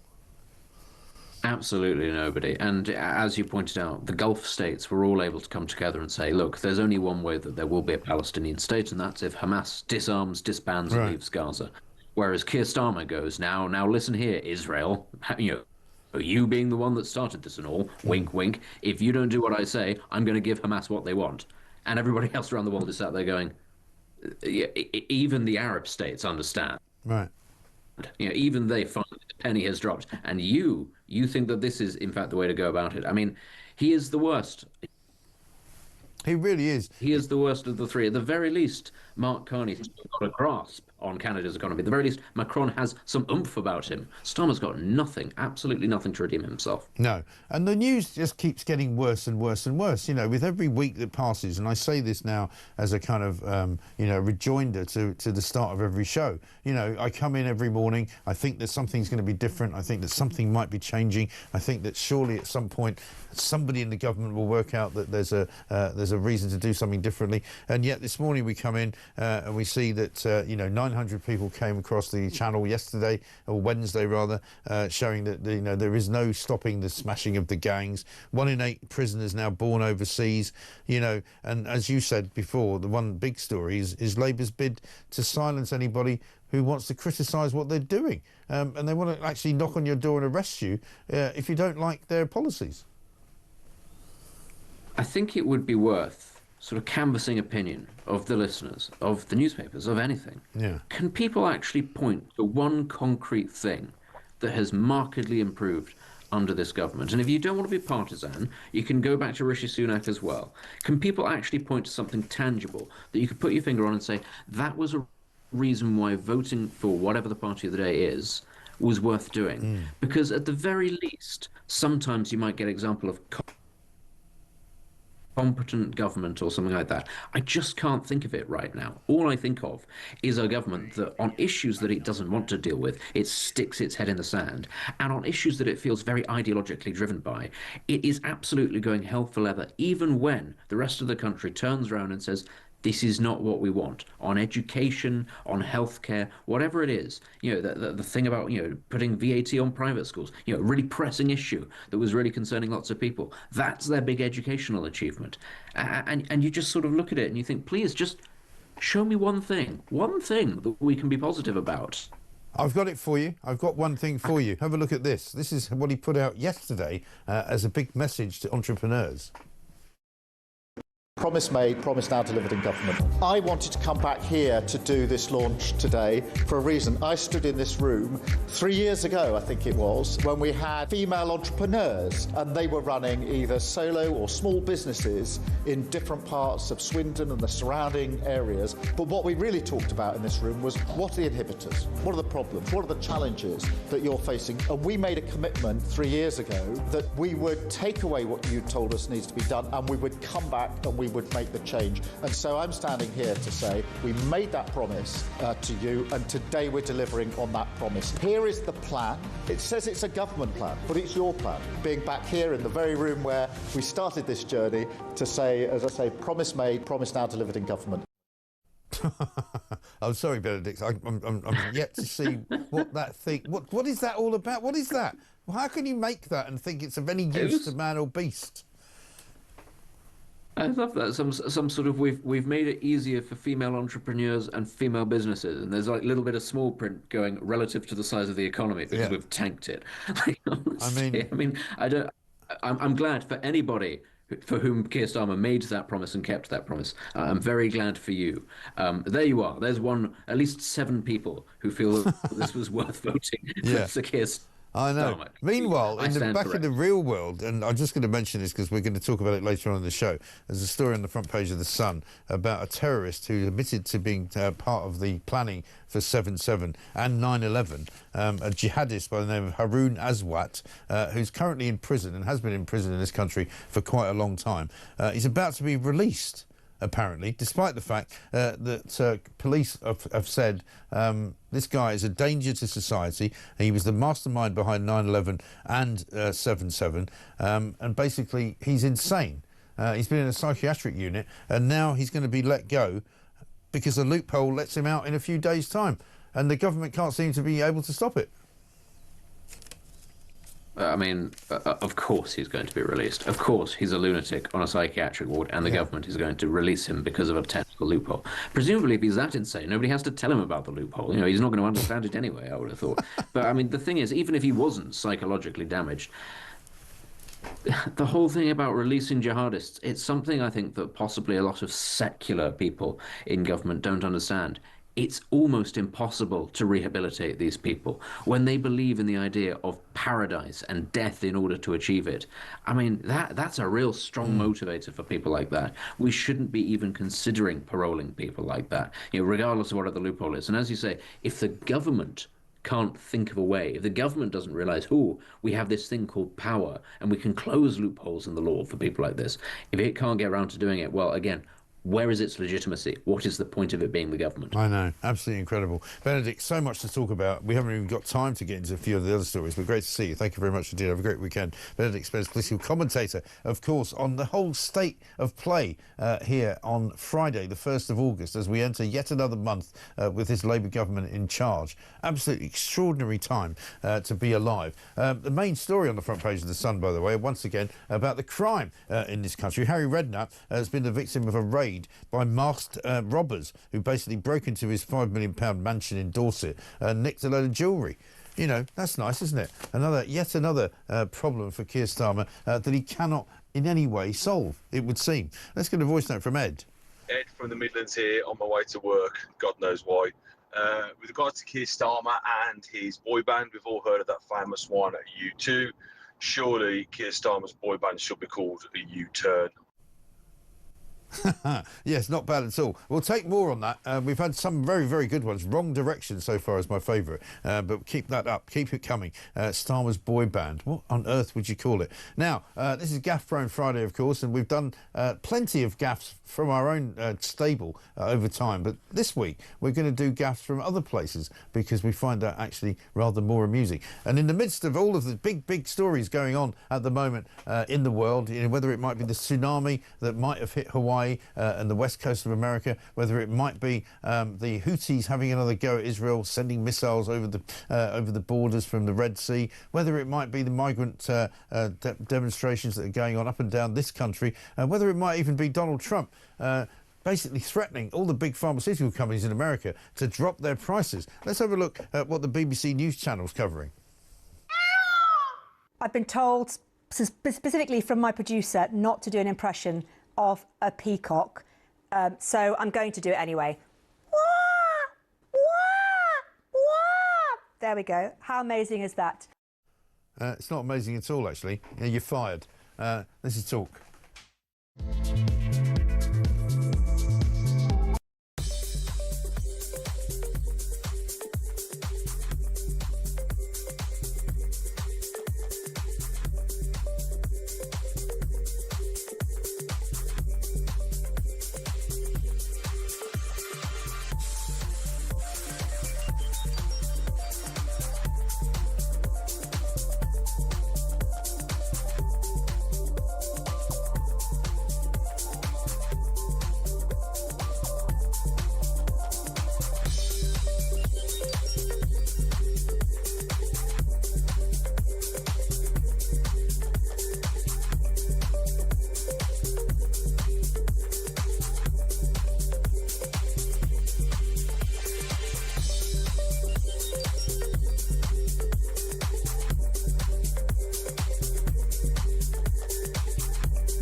across the UK.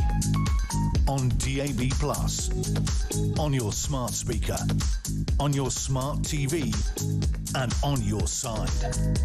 This is Talk. Welcome back to Morning Glory, 7:26. I'm Mike Graham with you all the way through until 10 o'clock. Of course, Alex Phillips will be here taking you through until 1 o'clock. We've been talking a lot about Kier Starmer. We're trying to keep it light this morning as well, because it's Friday. It's the 1st of August. You know, the weather isn't brilliant. It doesn't look as if it's going to be that great of a weekend. I don't know. But this from Sir Steve in Middlesbrough. He says, what type of person actually does the job that monitors and reports on what people are thinking? Where the hell are we going to end up? And Bill in Cheshire says, Starmer delivering. Ha ha. If he was your local Amazon delivery driver, you'd never receive anything. Liar, liar, pants on fire. We've been asking for your best names for Kier Starmer's boy band as well. Here's John. Morning, Mike. John from West Yorkshire. In regard to the bands that Starmer would join, well, first and foremost, of course, he'd join the Beached Boys. He'd make Mike and the Mechanics into the Kier and the Migrants. Clearly, we'd have Genesis going to Exodus. He'd walk straight into Wet, Wet, Wet, Blood, Sweat and Tears, and Cheap Trick. He'd make Dr. Hook and the Medicine Show, Dr. Crook and the Migrant Show. He'd turn Kraftwerk into Nothing Works. That's probably, of course, he'd make the Boomtown Rats into the Downing Street Rats, Captain Beefheart into Captain No Heart. I think he could join any of those. Have a good day, Mike. Cheers. Bye-bye. Very good, John. A very excellent knowledge, crossing a very, very wide array of different genres of music, has to be said. Who would get Captain Beefheart and Wet, Wet, Wet in the same conversation? Very unusual. Well done. Let's talk to Maria Caulfield, nurse and former Conservative MP, because it turns out, of course, that we are in a bit of a doom loop when it comes to the NHS at the moment, because not only have we just finished up with a 5-day junior doctor strike, we've now been told that the nurses are about to go on strike, as are in fact the GPs at some point in the near future. Maria, very good morning to you. Good morning, Mike. It's all terrible news this morning, so we're trying to keep everybody's spirits up by coming up with some stupid names for Kier Starmer's boy band. But aside from that, what's going on with the Royal College of Nursing? It looks like they're not happy with an offer of what, something like 3.94% pay rise, and they're going to go out on strike.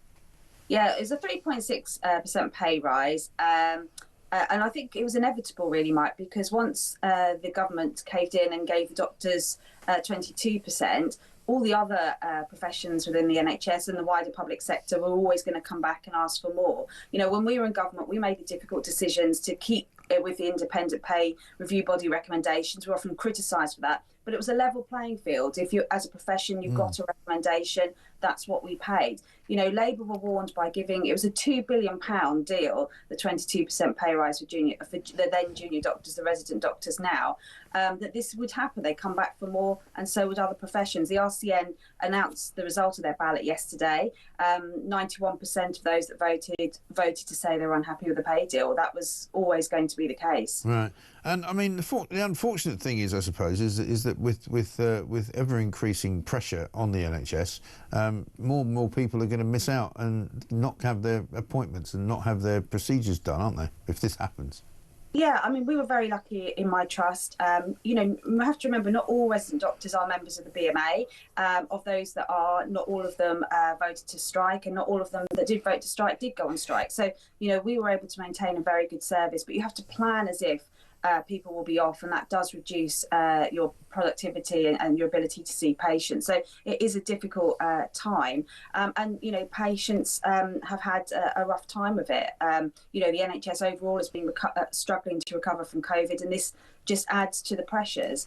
And you know, what I don't see is Labour have got themselves into this mess now, that they promised that the 22% would solve strikes forever.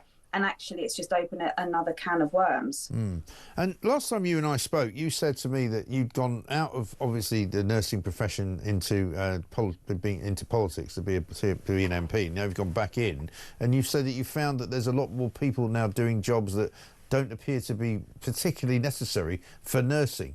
So, I mean, if you're going to be asking for a pay rise, would it not be sensible for the Royal College of Nursing to say, all right, if we go to Wes Streeting and he hasn't got any money, can we ask him to sort of have a look at how it's all structured? No, and they exactly did that. And when we did a deal with them before the general election. The nurses and most NHS workers are on what's called the Agenda for Change pay scale, which is very unfair to nurses. Nurses who can be senior nurses, prescribing, ordering investigations, are often on, very senior nurses, are often on the same pay as a communications person or your favourite, the Equality Diversity Officer. And this pay structure is not fair to nurses, and we promise to reform that. Labour scrapped that promise, and I think that's also not helped nurses feel valued, because it is fun. The Agenda for Change structure has been wrong for nurses for a very long time, and that is something that would make a difference. It's not the only solution, but it would make a difference. Okay. But also because of the way the funding is in the NHS now, while resident doctors have got a pay rise and they work hard and do a great job, we're seeing that because the funding is now stretched, that newly qualified doctors, GPs, nurses, midwives who are just finishing their training now cannot get jobs because there's jobs freezes across certain trusts. And so, when professions are asking for extra money, that the pot only stretches so far. And while existing professions will get pay rises, we have to remember that those coming behind are leaving because they spent years training and then can't get a job. But isn't there part of the problem as well that so many nursing jobs have now been sort of siphoned off by agency nurses, and so an awful lot of nurses that I've spoken to in the past have actually said we've left the NHS and we now work for agencies because we make more money that way? I'd say, to be fair, Mike, that has been cracked down a lot in the last few years. It's very rare now that I see an agency nurse on a shift. You'll see nurses within the hospital who do extra bank shifts, but they are not paid like agency nurses. There's no fee. It's an internal kind of agency that each hospital runs themselves. So that has been cracked down on a huge amount. I think less so in other professions like medicine. There's not really the same bank system, but certainly for nurses, the old agency nurses, where people did make a lot of money, as did the agencies, that has been cracked down on quite substantially now. Okay. So what's the time frame on all this then? When would the nurses likely begin going out on strike if things are not improving? Well, we've been told there'll be a ballot probably, in a few months' time, probably towards the autumn, on strike action, and to see if that's something that nurses want to do. I don't know what the appetite is like, but I think people are generally cheesed off. And I think if the 22% hadn't been given to resident doctors, I think that would have not kind of riled up the other professions as well. So, yeah, that was a mistake, clearly. Not the greatest start to being the Secretary of State for Health by West Streeting, but there we are. Maria, thank you very much indeed. Maria Caulfield, nurse and former Conservative MP, of course, saying that, the nurses feel as though, quite frankly, they've been mistreated because, of course, the doctors have been given bucket loads of money and the nurses haven't. And that tells you an awful lot about what's wrong with this government and West Streeting. Morning, Mike. Starmer band name, Tears for Kier, says Alan in Middlesbrough. And how about this from Olivia? Dire Straits or Simple Mind? That's not bad. Let's get a voice note from John. Good morning, Mike. And I've just come up with a new name for Starmer's band. So here we go, live on stage, The Lying Toads. It's not bad, is it? Diana in London says, how does Mrs Starmer feel about her husband's decision regarding Gaza? I don't know. We should ask her, I suppose, but she never really speaks. I don't think I've ever heard her speak. Has anybody ever heard Mrs Starmer speak? Lady Starmer? No. She likes to show up whenever there's an international event that's big enough for her to go to. Like when Donald Trump comes to Turnberry and he invites Kier Starmer up there to humiliate him, she wants to go along for that. She doesn't fancy meeting the Prime Minister of Czechia, though, or indeed the situation where I think she came out for Macron, but she didn't come out for the German Chancellor. You know, whatever his name is, Merz. Mike, I think there is or has been migrant protests in the centre of Wolverhampton. Of course, I can't check because the BBC and local paper don't seem to have covered it. No, of course not. Good morning, Mike. It's not social media that's influencing people to protest. It's the fact that Starmer is the cause of it. His actions are influencing the protesting. He does not want to address the issues of migration, never did and never will, says Gurdeep. Yeah, exactly right. Coming up, we're going to go across to the US of A because Donald Trump has had another field day over the past 24 hours because the economy is going really, really well. He's having a go at the pharmaceutical companies and saying they're charging too much money and he wants them to come to the table and change that and make it cheaper for Americans to actually get their hands on the drugs that they need. And he's also decided to announce that he's going to build a ballroom in the White House. Absolutely extraordinary stuff. Is there anything this guy can't do? 7:35.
across the UK, on DAB+, on your smart speaker, on your smart TV, and on your side. This is Talk.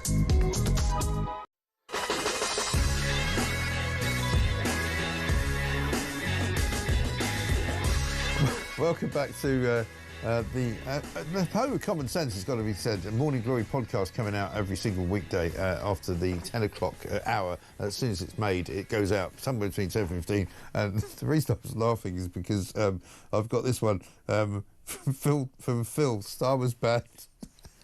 Sorry, Gungs and Sausages, which is rather good. And also one from Alex is just Dross. It's just very good. I don't know why it appeals to me so much, but it's just very funny. Let's talk to Charles Feldman, US political analyst and host of the SOS America podcast, because things have been going rather well for Donald Trump. He was just here, of course, in Turnberry and Aberdeen, opening up a new golf course. He summoned Kier Starmer to come up and see him and basically humiliated him before everybody's very eyes. Let's have a look at Starmer and Trump talking about free speech. Well, free speech is very important. I don't know if you're referring to any place in particular. Perhaps they are, but we've had free speech for a very, very long time here, so we're very proud of that. Yeah, very proud of it, yeah. Front page of the Daily Telegraph says Labour bid to silence migrant hotel critics. It doesn't sound like free speech to me. Emails reveal Whitehall spy unit complaints to tech firms over two-tier policing posts. So basically, a secretive Whitehall spy unit has been used by the government to target social media posts criticising migrant hotels and two-tier policing. Let's not forget, when we were talking about the Epping in Essex demonstrations last week, it turns out that the Essex police have been arresting more than one person a day for hate speech, which basically means something that's been said on a social media post, and they've been arresting people for that. And Kier Starmer has got the gall to say that, oh yeah, we've been having free speech in this country for a very long time. Absolutely unbelievable. Charles Feldman's here, though. Charles, good to see you. How are you? Good. How are you, Mike? Very well indeed. We very much enjoyed Donald Trump's visit. He came over and completely humiliated the Prime Minister and said a great many things which were very amusing. And so it was a pretty successful trip, I'm sure, from his point of view. And he's gone back to America, and it seems that the economy's not doing badly. No, it's not. Actually, it was a bit of surprise to the so-called experts. The economy does seem to be expanding, but you know, there are also some cracks that are starting to show. Some items like gasoline for cars, they are starting to tick up a bit. Some items in the supermarket, some food items, starting to get a little bit more expensive, and that is being attributed to the supply chain and to some degree also to either the tariffs or the threat of tariffs. But you're right, overall, the economy seems to be expanding, but you know, these are all lagging indicators, right? So we won't really know for another few months what the prognosis is for, say, the next half year. No, I suppose not. But I mean, if the gross domestic product increased at 3% on an annualised rate over the 3 months ending in June, it's better than it going in the minus direction, isn't it? Oh, absolutely. Look, there's no question about it. And I think even President Trump's fiercest critics, to be fair, must give him some credit for that, because certainly if the figures were going in the other direction, they would be pointing their fingers of blame at him. So I think they have to say, look, you know, at least up till now, it does not seem as if the tariffs or the threat of the tariffs have caused any harm. In fact, quite the opposite to the American economy. Yeah. But as I said, I mean, you know, the economy, as you know, Mike, it swings from one direction in the pendulum to another often, right. And things can change rather quickly. You know, the Federal Reserve, as I'm sure you know, just had its latest meeting, decided against what President Trump is urging, to keep interest rates at its current level. He fears that that's going to drive the country into a recession. They fear if they raise the rates, it will cause inflationary pressures, which would also result in a potential recession. Yeah. No, it's all a fascinating mix, isn't it? Because, I mean, we heard all sorts of doom and gloom from various different economists saying that, you know, tariffs are not the way to go. Tariffs are really, you know, destructive. Will end up putting prices up for Americans as well as putting prices up for people trying to sell things into America. But so far, it seems to be an experiment that's kind of paying off, which is perhaps surprising to a lot of economists. And Canada is currently now in the firing line, isn't it? Because overnight, Trump unveiled some more global tariffs in various different places, but he also said that the Canada trade deal might now be at risk because of Mark Carney's decision about possible recognition of the Palestinian state.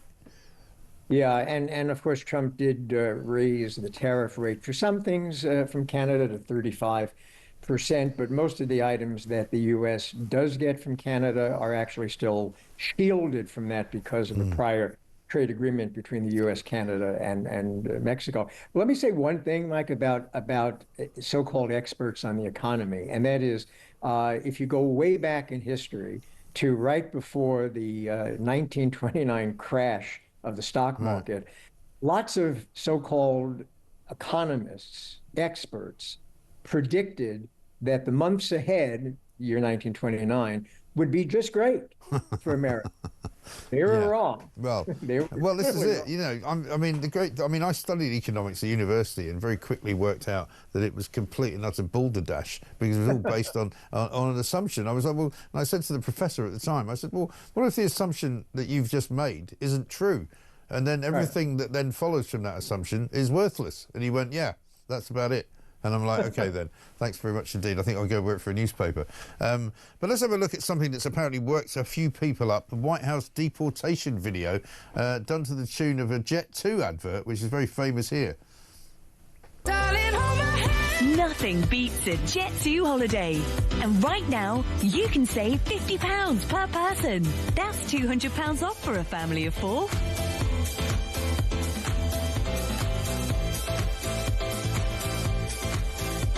Now with Jet2 holidays. And of course, for those of you who are only listening and not watching, you've got Donald Trump there and a load of illegal migrants being deported, which has upset a few of the more, shall we say, sensitive people in America. I think it's great. Yes. You know, look, I think we live sadly in an age where the sense of humor that people have seems to have been drained out of them, and maybe with good cause for some in some places and for some people. But I do think that you have to take some of these things and just sort of, you know, if they're funny, they're funny, and I think that was funny. Yeah, I think so. I think so. The other thing that I thought was great, I was watching Caroline Leavitt yesterday in her press conference, and when she suddenly, you know, started off talking about Gaza and how, as we've learned in the front pages this morning here, the President Trump's peace envoy, Steve Witkoff, will go and meet Benjamin Netanyahu, I think, has already met him, but he'll visit Gaza today to see what the real situation is regarding the famine and the lack of aid going into to that particular part of Palestine. But then announced that also the president is going to go after some of the pharmaceutical companies and say, you know, you're charging too much money to Americans. Again, something that will presumably be quite popular. And he's basically saying to them, look, charge more money to countries overseas. But then, for me anyway, the sort of highlight was when they said, oh, by the way, we're going to create a ballroom off the side of the White House because there's not enough room to entertain, you know, hundreds of dignitaries when they come to America, and we also have to go and use a hotel. So we're going to just build a 650 capacity ballroom. I mean, it's just amazing, isn't it? Well, you know, and the thing is that there are people who are saying, oh, how can he do this? How can he propose building, I think it's like a $200 million, something like that, ballroom. But, you know, actually, historically, he's not the first occupant of the White House who has proposed doing that. Many other previous presidents wanted to do it. Right. So actually, he's the first one who's actually apparently going to do it. Yes, and also I think I'm right in saying, although he's hired a firm of architects who may or may not be friends of his, but he's also, I think, spending it or using the money that's going to be spent on it is going to be donated money. It's not going to be government money. So let's have a look at Caroline talking about it. We are proud to announce that the construction of the new White House ballroom will begin. For 150 years, presidents, administrations, and White House staff have longed for a large event space on the White House complex that can hold substantially more guests than currently allowed. The White House State Ballroom will be a much-needed and exquisite addition of approximately 90,000 total square feet of innately designed and carefully crafted space with a seated capacity of 650 people. President Trump and other donors have generously committed to donating the funds necessary to build this approximately $200 million structure. The United States Secret Service will provide the necessary security enhancements and modifications. The President and the Trump White House are fully committed to working with the appropriate organizations to preserve the special history of the White House while building a beautiful ballroom that can be enjoyed by future administrations and generations of Americans to come. I can imagine if he was trying to do that in this country, they'd get some jobs worth from the local council saying, no, you can't do that. You can't have that planning permission for that, I'm afraid. But it's going to make the White House look completely different from the outside, isn't it? Yeah, and although he has said that they're going to maintain the integrity and the historical significance. Is he going to have a big sort of gold Trump stamp over the top of it? Yes. But here's my take on it, Mike. You know, by having that ballroom, when the president in the future has to have negotiations with other world leaders or leaders in the country, they always say that in negotiation, it takes two to tango. Now there'll be a place to tango. Brilliant. Absolutely great. Charles, good to see you. Thank you very much indeed. Charles Feldman, US political analyst, host of the SOS America podcast. As Donald Trump becomes ever more, remarkable with every week that passes, fresh from absolutely humiliating our Prime Minister, Keith Starlin, he goes back to America, basically has a go at all the pharmaceutical companies and says you've got to lower your prices, decides to send an peace envoy into Gaza after having had an interview with Benjamin Netanyahu, and then announces, I'm going to put an extension on the White House. It's going to be a ballroom for 650 people. Absolutely brilliant. Let's get a voice note from Tim. Morning, Mike. Tim from Devon. As far as Starmer's boy bands, we've got Dire Streets, and we have Right Said Fred. Oh, sorry. Yeah, there's some great ones coming in that I can't read out because it's too rude, but they're very good. Keep them coming. You can send them to, of course, 87222. You can send them to us at an X at talkTV, and you can send us a voice note 0344 499 1000. Coming up, we're going to find out why they're going to start using tasers in prison. This is Talk.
on Twitter, for instance, or X, and you express a view that happens to align with some right-winger, there is a fair chance that you're going to get a knock on the door. Alison Pearson is a case in point. I'm another case in point.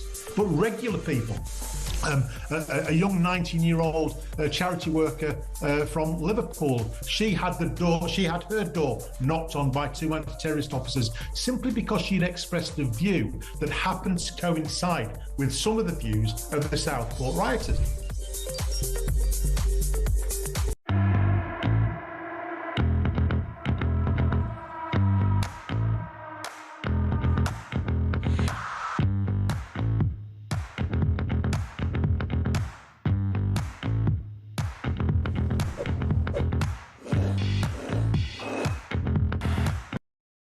Across the UK, on DAB+, on your smart speaker, on your smart TV, and on your side. This is Talk.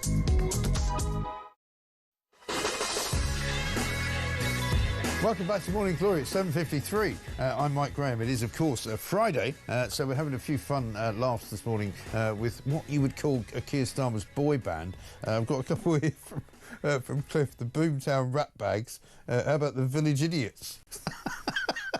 I mean, it's so good, this stuff. I don't know what to say. Morning, Mike, says Liam in Poole down in Dorset. My daughter came round to see me last night and told me that in the small market town of Blandford in Dorset, the local authority have given eviction notices to people in flats because they're moving immigrants in. Due to protests in Bournemouth after opening 2 more hotels last week, they're now looking into small towns around Dorset to put more migrants in. Great show, Mike. Keep up the good fight. I know, it's amazing, isn't it? Ridiculous. And I've got one from Luce who says this. How about far right, said Kier, as opposed to Fred. Yeah, I see what you did there. Very good, thank you. Kagan Carey's here from the Evolving Prisons podcast. Let's find out what she makes of the idea that we're going to now start seeing prisons using tasers to control the population of them. And also, word that the number of drone incidents in prisons has risen by more than 40%. Kagan, a very good morning to you. Hi, Mike. Great to be here. Yeah, good to talk to you. I mean, it sounds like the prisons are out of control to me. I mean, you can send in anything on a drone. You can pack of cigarettes, you know, a sort of block of cocaine, you know, some hash, whatever you want, knives, phones, you know. And now they're going to start using tasers in prison. What do you reckon of it? I think it's a knee-jerk reaction, Mike, because in Scotland they are actually putting on bars around all the windows in prisons to be able to stop drones actually getting in. How are they? Yeah, they need to be. Well, you mean bars on prison? I mean, didn't they have bars already? So it's a specific type of mesh bar that's quite far away from the prison walls, so that nobody can actually get anything through them. And I saw them being put in some prisons recently when I was visiting, and I think it's a great thing that they're doing, and they need to be doing that in England. I feel like the tasers are really a knee-jerk reaction because we've seen these officers be assaulted in the prisons recently. There's been public outcry. I feel like it is a reaction from the government to make prison officers and society feel like they're doing something, and I don't think it's going to stop violence. Well, this is the trouble, isn't it? I mean, there's more to it than just using a taser, isn't there? You can't just suddenly go, give tasers to everybody, because even when the police use them, they're very, very careful about how they use them, and it's not something that they use, you know, very, very quickly or easily, do you know what I mean? So in a prison situation, which is an more enclosed situation, I guess it would be more difficult. Absolutely, and I've spoken to officers this week. I've interviewed officers recently, Mike, who were assaulted in prison. One of them was stabbed under the arm and sustained life-changing injuries and had to be medically retired at 28 years old. And I've spoken to another one who was dragged down the stairs by a prisoner and covered in extensive bruising. In both of these situations, a taser would not have arrived on time or would not be deployed in time to stop that. And some officers have worried that if we do start to deploy them more widely and prison officers get them in all prisons, it's just another weapon that a prisoner could take from them and use on a prison officer. Yeah, that is the problem, isn't it? And so, you know, with all of the prison reform that we're supposedly looking at, when is any of that likely to be seen sort of coming out the end of the pipe, if you like? Because it's all very well talking about, you know, how prisons are overcrowded, prisons are run by Islamic gangs, and prisons are really dangerous places to go, and they're not really doing the job that they do. We saw a story this morning saying there's more foreign prisoners now in prisons in Britain than ever. When are we going to start seeing some improvement in the system? That's the problem. I feel like they don't know how to fix it, if I'm honest. So it feels like they're using things like tasers to say that we are curbing violence, but what they really need is they need more staff, and it's the same rhetoric all the time. They don't have enough staff, and their staff aren't trained well enough.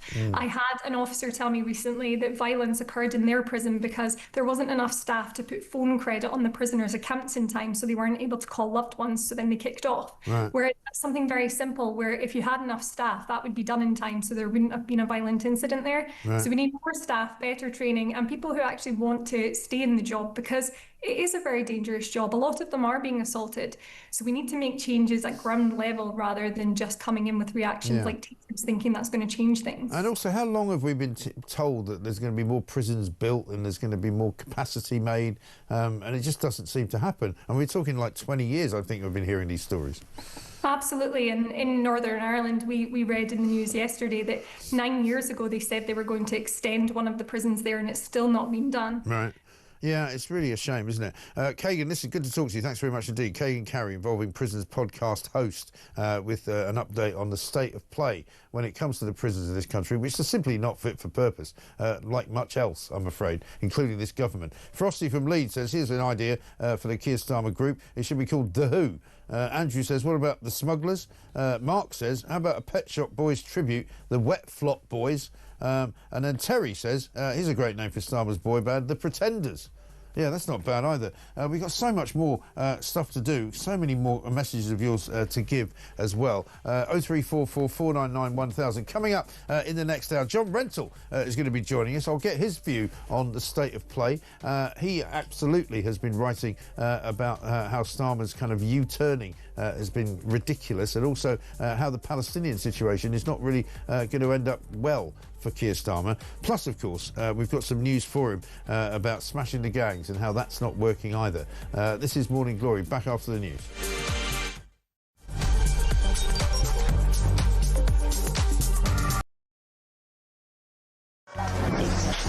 Five, 4, 3, 2, 1. Yay!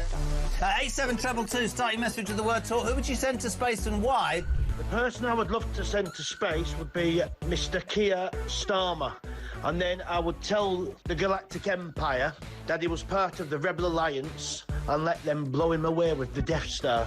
No Brits was involved, no fingers could be pointed. You carry on taking the medication, George. Yes, I'd send all the Labour government to space with a one-way ticket and throw in the SNP for being useless. They're all a bunch of... Oh, all right, fair enough. One person, quite frankly, I think needs to go to space in a one-way journey is Jeremy Kyle. He goes on about his age one more time, how he's 60 this year, he was 59 last year, repetitively over the course of the weeks and months. We have to hear him, I'm 60 this year, I'm 60 this year. Richard Tice, did you put that cheeky bugger up to that? I'm hoping he's going to send me the invoice, because that was absolutely brilliant. Which MP would you send to space? Oh, no, I'll get in terrible trouble if I answer that. But it's fair to say there's quite a long list. The sad thing is about sending people into space on a one-way ticket is I don't think that we've built a spaceship big enough to take the lunatics off this planet. I mean, from the net zero loonies to the transgender loonies to the racists to the terrorists, there is just so much to the wokerati. We need some big spaceships. Big spaceships. Good evening. I never know how you're going to start this conversation, Jeremy. Katy Perry went to space today, OK? Who would you send... I'd love her to say what I wanted to, but I'd never disrespect her. Who would you send to space who could never come back? Well, I'd be happy to send Ed Miliband to space, I think. Oh, that is an outrageous question, so I'm not even going to answer that question. Sam Matterface, so you get the job, yeah? Come on. No, Sam Matterface, I tell you what... There's no. I think David Lammy would be the person I'd want to send up in space and never come back again. Yeah, the problem is how much would the bill be for him to munch through whatever food on the way there? Hey, it worked.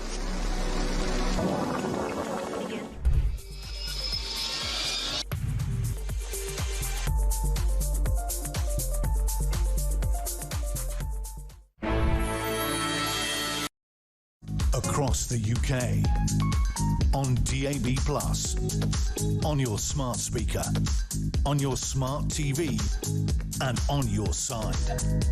This is Talk.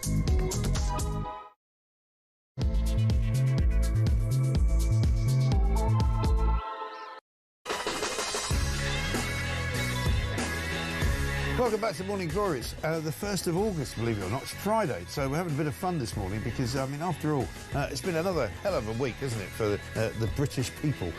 Looking at out across the channel, seeing more and more people coming over. 900 came over on Wednesday, right? Smashing the gangs not is what's going on. We're going to be talking to John Rentoul in this hour. We'll get from him what sort of week Kier Starmer has had. You know, he started off trying to be the peacemaker in Gaza, trying to say that he was going to recognise Palestine unless Israel did a bunch of stuff that would mean he wouldn't recognise Palestine. And generally speaking, Kier Starmer has looked like a bit of a plonker, it has to be said, not least because he was humiliated by Donald Trump when he went all the way to Scotland. He was so humiliated that he didn't even put any videos out, didn't put any clips out of his time spent with the leader of the free world, the 47th President of the United States of America. We've been talking about a great many things this morning, including that there are more foreign-born prisoners in UK jails at the highest level since 2013, believe it or not. And also, the Daily Telegraph has got a rather shocking story that the government apparently want to be snooping on people's social media accounts to see whether or not they're saying nasty things about migrant hotels. Meanwhile, of course, the entire week has been permeated by the fact that there are migrant hotel protests going on up and down the country, from Waterlooville to Epping, of course, to Altrincham, to Glasgow, to Bournemouth, to Aldershot, you name it, there's a migrant hotel somewhere that there are people demonstrating outside because they want an end to putting people into these hotels. And the trouble is, of course, where are they going to move them to? Just as an aside, we started this and it's kind of taken off. We decided to suggest to you, what would you call a Kier Starmer boy band? Here's some of your suggestions so far. Morning, Mark. How about this name for Captain Chaos and the Pinheads? Starmer's boy bands. We've got Dire Streets. So here we go, live on stage, the Lying Toads. The Downing Street Rats. Kier Starmer's boy band. How about take that, and that, and that, and that, and that. I've got some more for you. Carol Decker's just been in touch, and she's about Tax That, which is not bad at all. And I've got Dave says, on the subject of your Starmer boy band names, I give you McLye or Rodney and the Dreamers, which is not bad. This one from Martin in Whitley Bay, the Thick Pistols. And another one, I think, from, where is it, Mark in Coventry, No Order. I'm sorry, I don't know. I can't carry on if this is going to keep going. It's very good. I've got Herman's Hermits as well, which is not bad. 0344 499 1000 is the number. Of course, we wanted to check in with us. We wanted to call in, and we wanted to give us your voice notes as well, because, you know, we're still in a pretty bad place economically. We haven't heard from Rachel Reeves this week. Don't know what she's been up to. But basically, it's all gone to hell in a handcart, hasn't it? And it's only the 1st of August. This is Morning Glory. Let's get it on.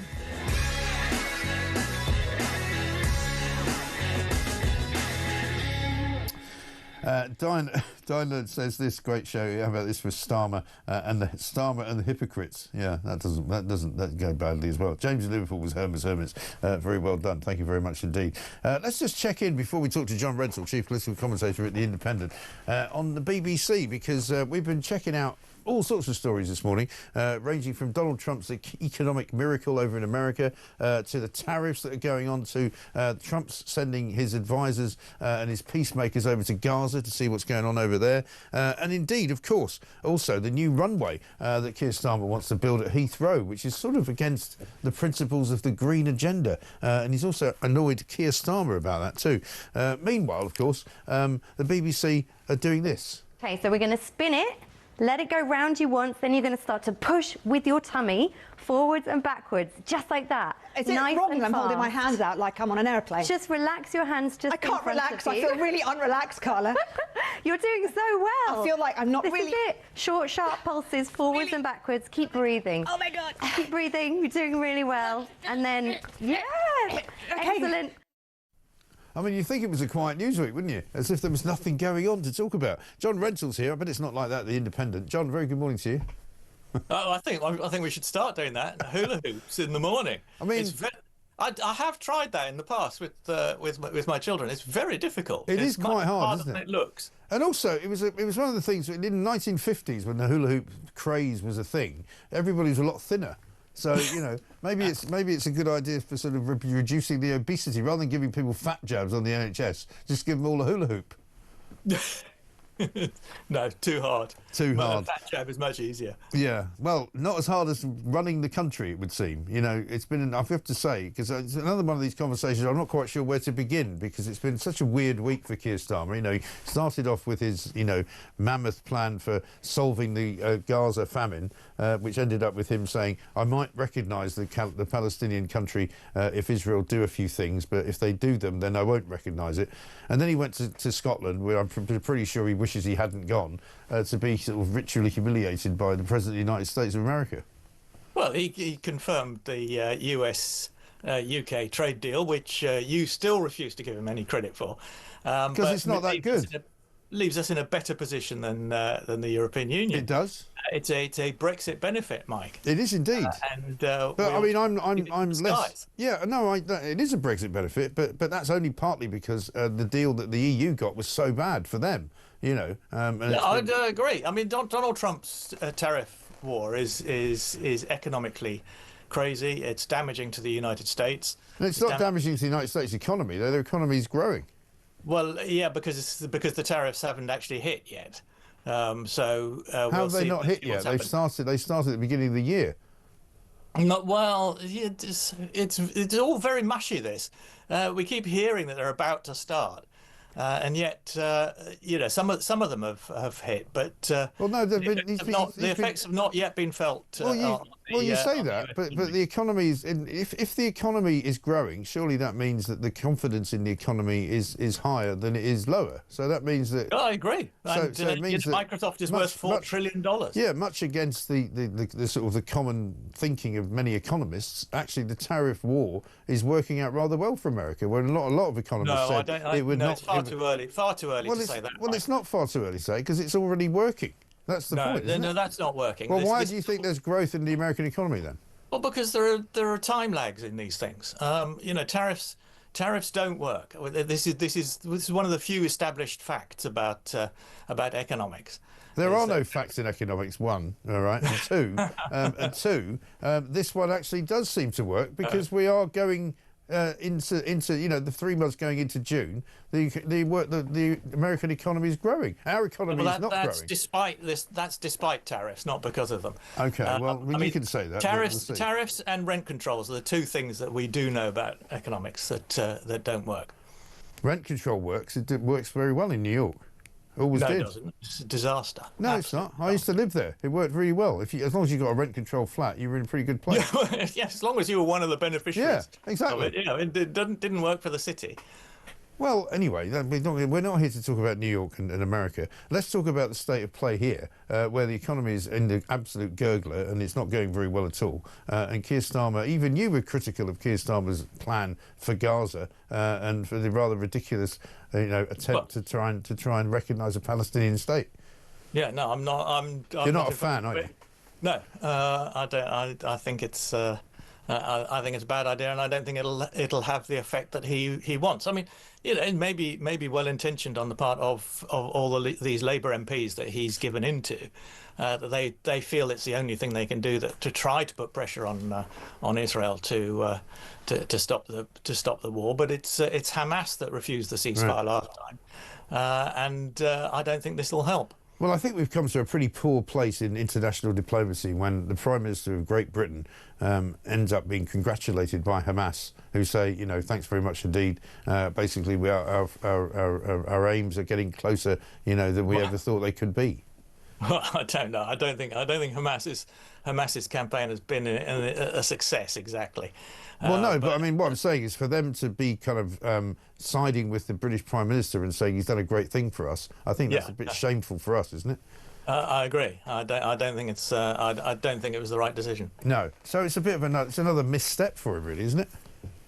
Well, he's a prisoner of his own party. I mean, his MPs want this because they have a different view of the situation in Gaza from mine, and he can't afford to defy his MPs repeatedly. He's had to U-turn on the winter fuel payment. He's had to U-turn on disability benefit cuts, and he's had to U-turn on this. Yeah, and it's not just his MPs. It's quite a few members of cabinet who don't agree with you either, really. Absolutely, Yeah. Including my hero Wes Streeting. Yes, I know. It's really quite strange what's going on. And so once again, you've got a prime minister who's, you know, in power but not, or in office but not in power, I suppose you would say, who's being sort of shoved around from pillar to post without really understanding why. And I mean, I think the greatest ignominy came, we spoke to Michael Ellis, who was a very esteemed former Attorney General the other morning, who told us exactly what the Times then reported the next day, that this is actually probably in breach of international law anyway, because you know, Palestine, because Palestine doesn't actually fit the profile of an independent state as per the Montevideo Agreement. That is a very strange. That's a very strange story. I just don't buy that. Well, there's 40 members of the House of Lords who do buy it, who have written a letter. Yeah, I know, and right? some of them are very clever people. But yeah, including you know my view Panic. on international law, Mike. Including Lord Panic. Well, yeah, but I think the irony for me is that, you know, Kier Starmer lives and dies by international law. He talks about being, you know, an international lawyer. He's guided by Lord Hermer in almost everything that he does, and yet he seems to have got this one horribly wrong. Well, but I mean, 147 countries around the world have recognised the state of Palestine. Yeah, but it doesn't mean anything, though, does it? They've all done it because they think it's the right thing to do. They haven't done it because... but if they're all in breach of international law, it's not a very meaningful. Not a very meaningful point, is it?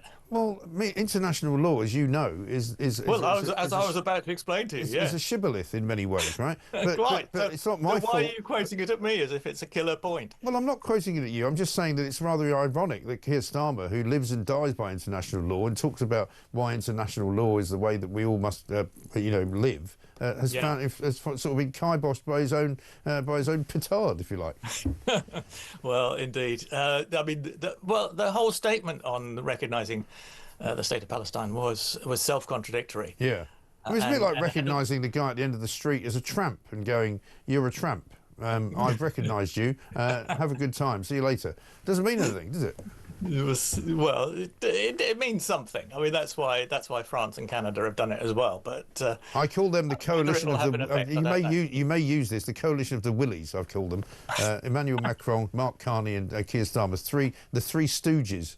They're completely useless. They've got no influence on the world, no influence on anybody who's important in the world, like China, like America, and I don't know what they're doing.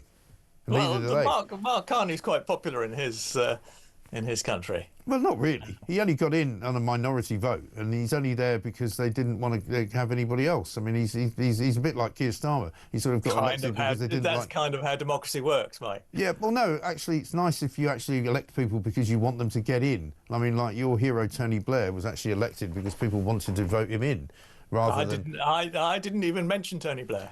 No, I know you didn't, but we normally bring his name up. But the point is that Tony Blair was elected because people quite liked the look of him. You know, nobody elected Kier Starmer because they liked the look of him. They didn't like the look of the Tories, and the same goes for Mark Carney. And Emmanuel Macron is on his way out.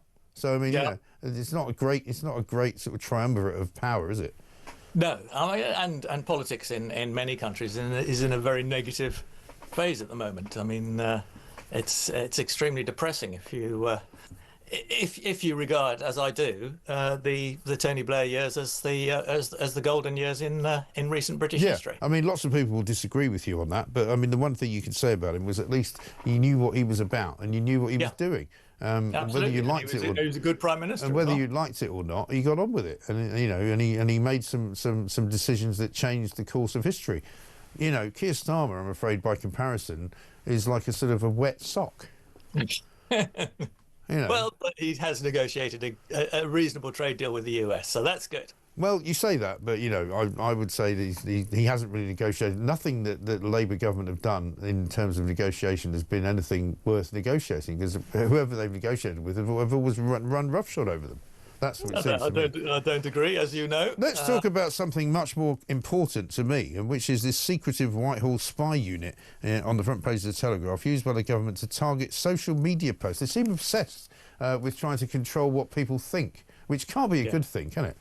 No, I mean, I think it's mostly a waste of police time. I think I wish the police would focus on more important things, which to be fair, in some places they are. And you know, Yvette Cooper today is claiming that knife crime has been reduced in 7 police areas as a result of actually focusing on doing something about it instead of trying to control what people post on social media. I mean, you know, people actually stabbing you is probably something they should stop people doing, rather than actually stopping people saying, I don't like the fact that a lot of black people stab people, and then you arrest the person that says that. But I've got some government data which was published last week, which says around 9.4 million incidents of headline crime have been recorded in the year ending March 2024, a 7% increase.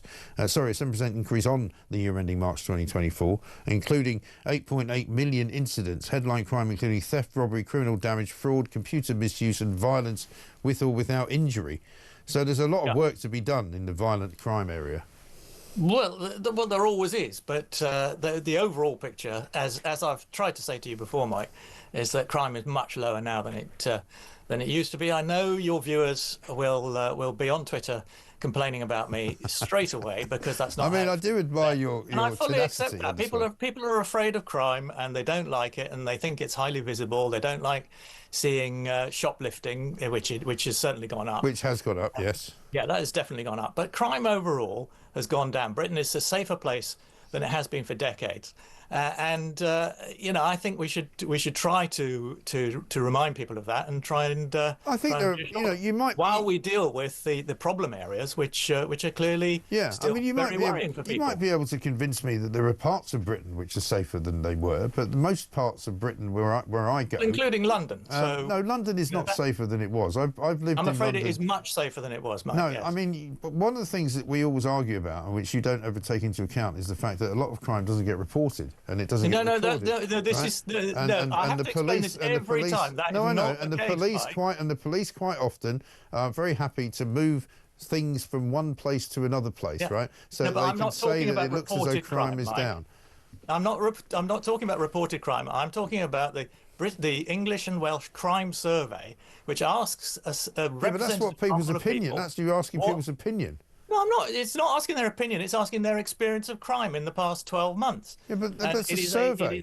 It is a huge, reliable, representative survey, which has been going on for many, many years, which has shown that crime has come down dramatically. No, hang on, no. Well, this is where you have to be careful how you explain it, which shows that people's experience of crime has gone down, but it's only the people. What are we talking about?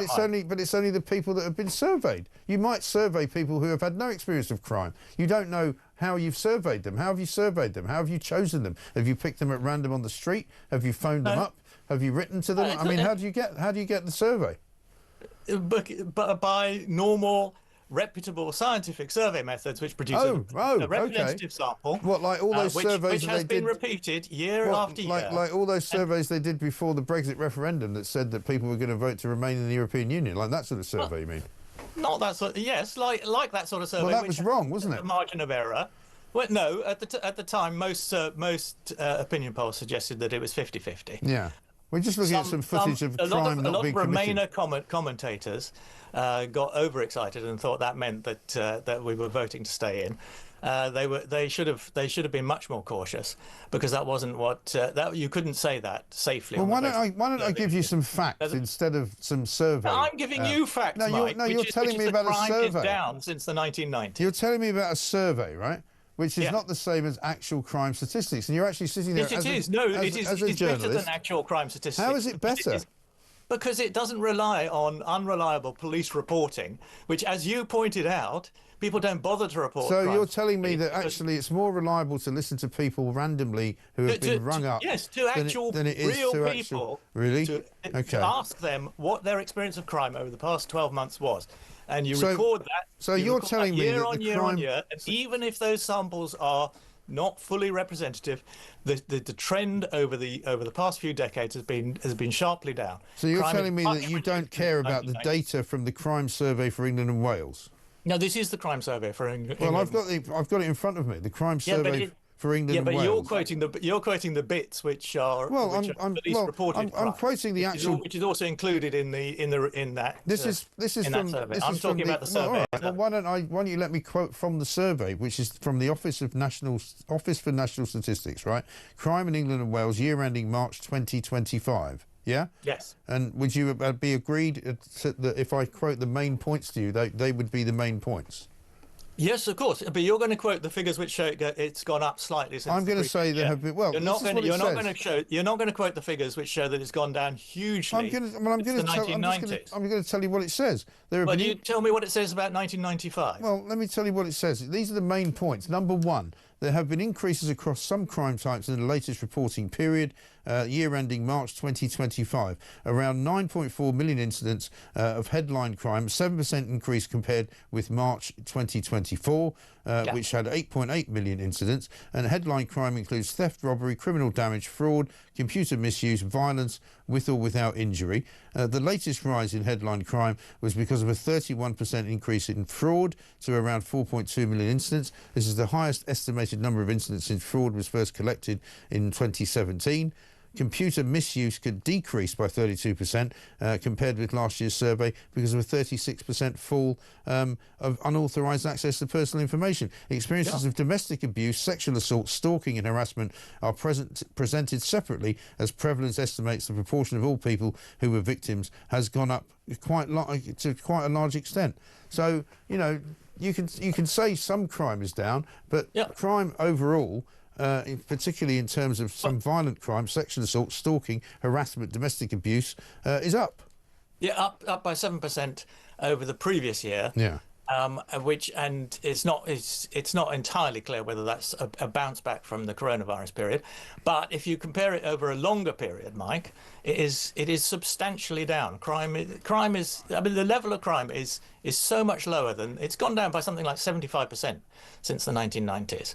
Well, I lived here in the 1990s, right? And in terms of safety and violence in London, it was a lot less dangerous than it is now. I can tell you that. I'm afraid you're. Well, if you surveyed me, that's what I would say. So how is that not point? How is that not point that's worth taking into account? Well, because you have to be surveyed at the time. Ah, well, if I was surveyed in 1995, I would also have told you that it was. Well, that's what you're saying now, but people's memories are not reliable. So I'm not a reliable source for the survey, but everybody else is. No, It's not a very logical point you're making. You can't ask people now what their memory of crime was. Why in the not? 1990s. Well, because you asked them then, and that's a much better. Well, how about you ask somebody who was here in the 90s and here now, so that you can actually compare and contrast?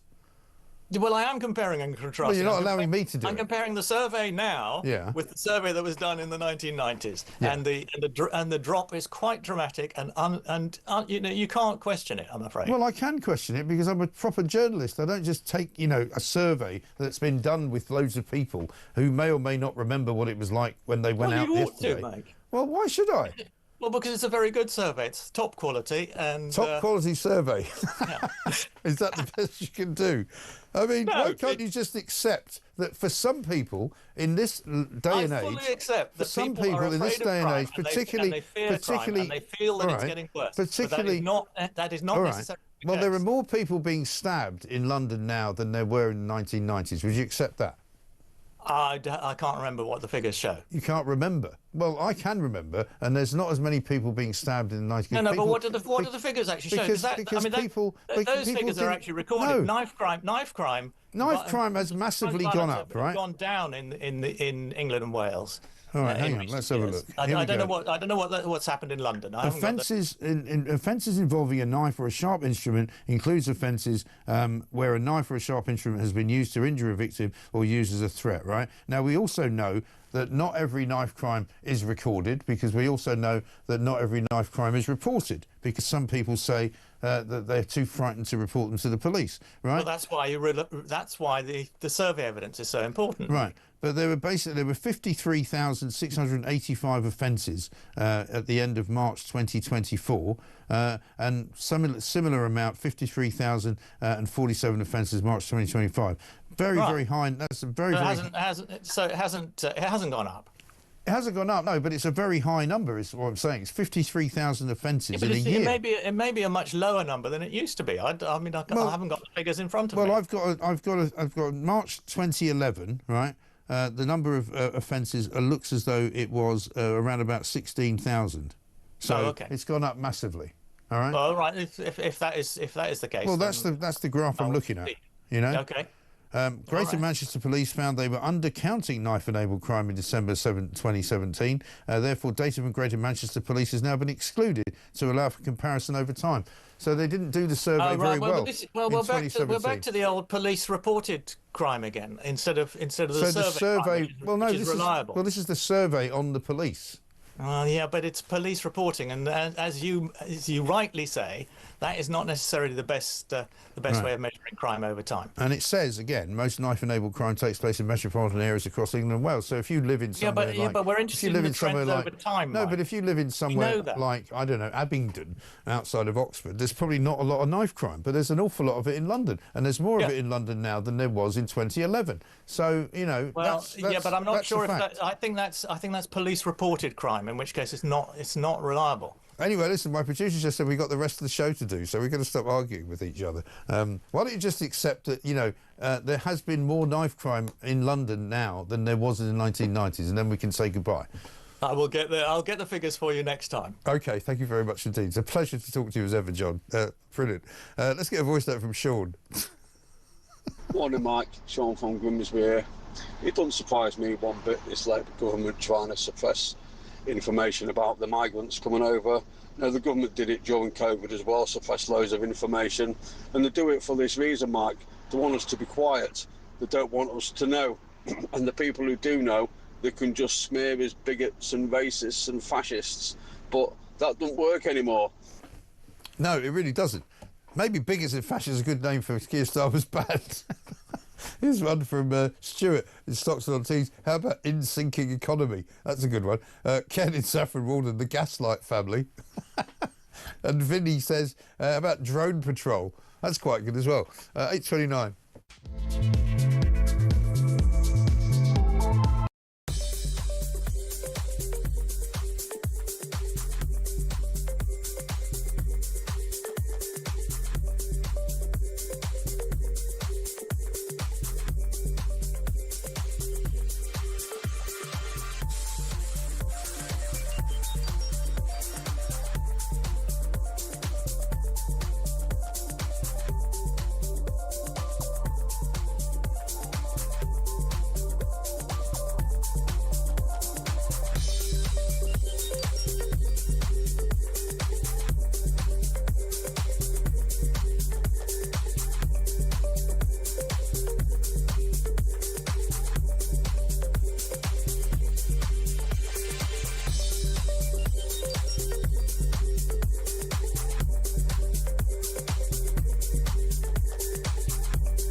realistic do you think a ceasefire is this week? There's a very good chance that we'll have a settlement, an agreement of some kind. We basically have two countries that have been fighting so long and so hard that they don't know what the they're doing. What are you looking for here? An end. A real end. Well, all of a sudden he's a big shot because he has the U.S. on his side. I am very disappointed with President Putin. He'll talk so beautifully and then he'll bomb people at night.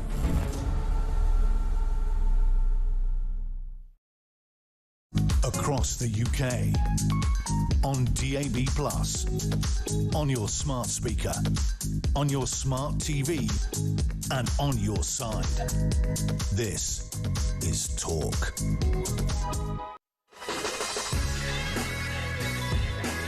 Welcome back to Morning Glory. It's 8:32. We are here, of course, until 10 o'clock. Morning, Mike. Sir Kier Starmer says that we should welcome the migrants. They are fleeing war and persecution. He also says that he will smash the gangs as these people are making millions out of human misery. Rodders could smash the gangs immediately if he just let the migrants get on the ferries in France. Do you think he's thought of this one? Says Ken in Derby. Yeah. And Sharon says, I think if Rishi was in power, our country would be in a far better place. Let's talk to Robert Bates, Research Director at the Centre for Migration Control, because we've got the news, of course, from Wednesday that nearly 900 people came over on small boats, and more migrant hotel processes are being planned every single weekday for the weekend coming up, whether it's Epping Forest and, of course, the Bell Hotel, which they want to close down, whether it is the hotel that's up in Altrincham in Manchester, whether it's the hotel in Aldershot, whether it's the hotel in Hoylake up near Merseyside, whether it's the hotel in Norwich, whether it's the hotel in Diss. You know, there's so many of them all over the place. But just before we talk to Robert, have a look at this. These are migrants protesting against migrants in Canary Wharf. Everybody's an immigrant here, including myself. I'm from Hungary as well. And it's not anti-immigrants, it's just anti-people that we don't know who they are, you know? I'm a migrant. I came here in 1961 legally. And I'm very, very grateful for what this country has given me and my family. I feel like us coming from another country, moving here legally, we contribute so much with our hard working, and we love this country so much. We share the same feelings as the local people. We want to stand out and show this is not a far-right activities. We are migrants. We feel everyone here. We feel the pain of the country. I mean, that pretty much tells you how bad the situation is. Robert, very good morning to you. Morning, Mike. Thanks for having me. 25,000 plus have now crossed in this year alone. You just saw very, very hard-working immigrants there saying, we don't want these people here. So proving the point, really, that Kier Starmer's wrong when he says things like, you know, oh, far-right thugs are trying to put up racist barriers to people coming here from war-torn countries. That's not what's going on.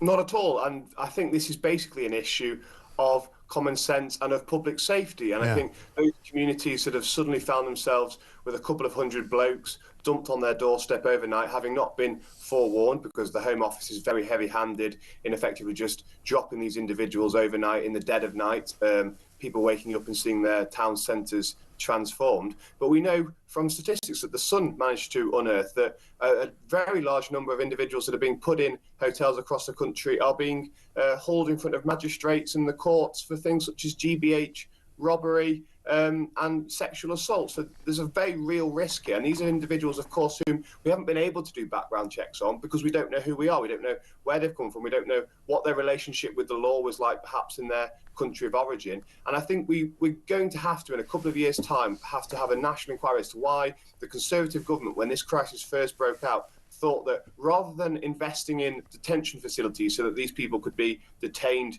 and deported swiftly, decided to scatter them around the country and inflict misery on people that live next door to these hotels. Exactly right. But they've now reached kind of peak problem, haven't they? Because we saw from Waterlooville during the week, where down in Hampshire, near Portsmouth, lots of ordinary local people came out absolutely in high dudgeon because they'd found out that there was a plan to move a load of migrants into a sort of block of flats, which had just been produced newly, a new build block of flats, £250,000 each was the cost of them, and it was going to be taken over for migrants. And they said, no, we don't want them here. And so Starmer's got a massive problem now, because if, as in Epping, you've got people out there demonstrating, saying, shut the Bell Hotel down, move the migrants out of our area, put them somewhere else, where's he going to put all these people? Well, that's it, and we are seeing an increasing effort to move individuals into HMOs. I think the government thinks that the British public have a problem with these individuals being put up with hotels because of the hotels. No, the problem is these individuals coming into the country, being put in communities, and then placing strain on our public services. We have 1.3 million people currently on a social housing waiting list in this country. In some areas of the country, people will have to wait a decade before they get full-time accommodation. Yet those individuals that have broken into our country are put expedited onto this stream where they get given long-term accommodation. If you look at places like Sandwell, where there's a 17,000 waiting list for British people, but 1,300 people have been found accommodation overnight. I think it's an awful state of affairs. And then you consider the strain that's being put on public services. GPs, these individuals are given, in many cases, fast-track GP surgeries. Most ordinary people have to wake up 8 o'clock in the morning, they're on the phones to the GPs, and even then they're not guaranteed an appointment. So there's an incredible two-tier system that's emerging before us as a result of this crisis. Yeah, exactly right. And there's going to be a load of demonstrations going on this weekend, as I said, which is going to ratchet up the tension even more. And it's not going to be long before one of those particular protests turns nasty, is it?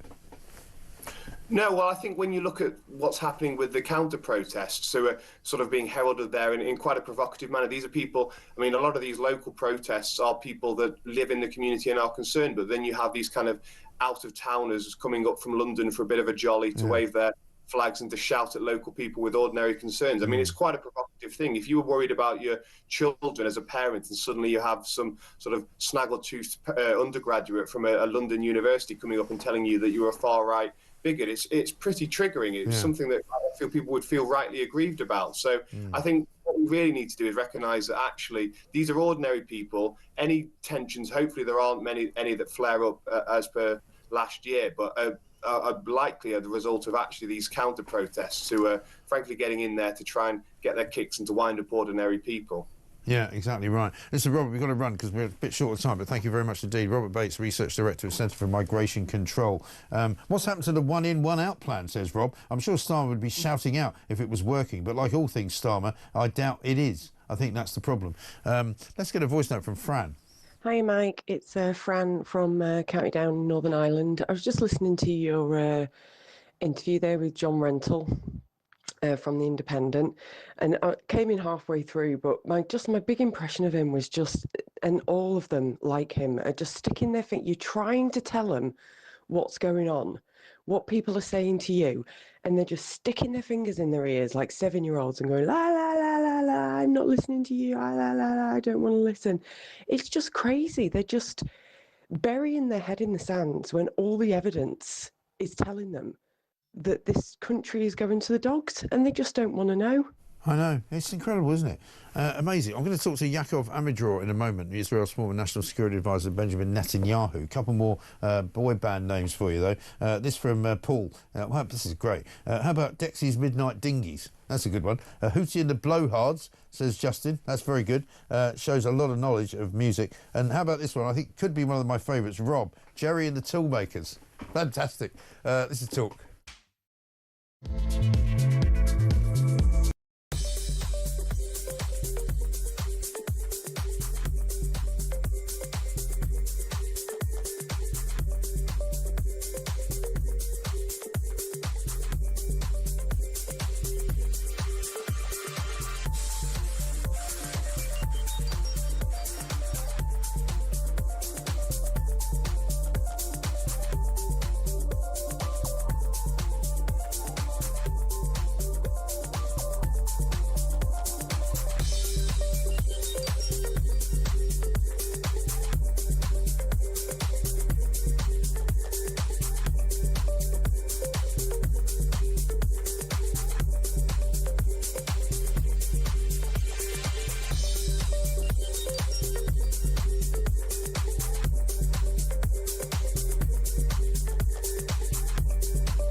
across the UK. On DAB+, on your smart speaker, on your smart TV, and on your side. This is Talk.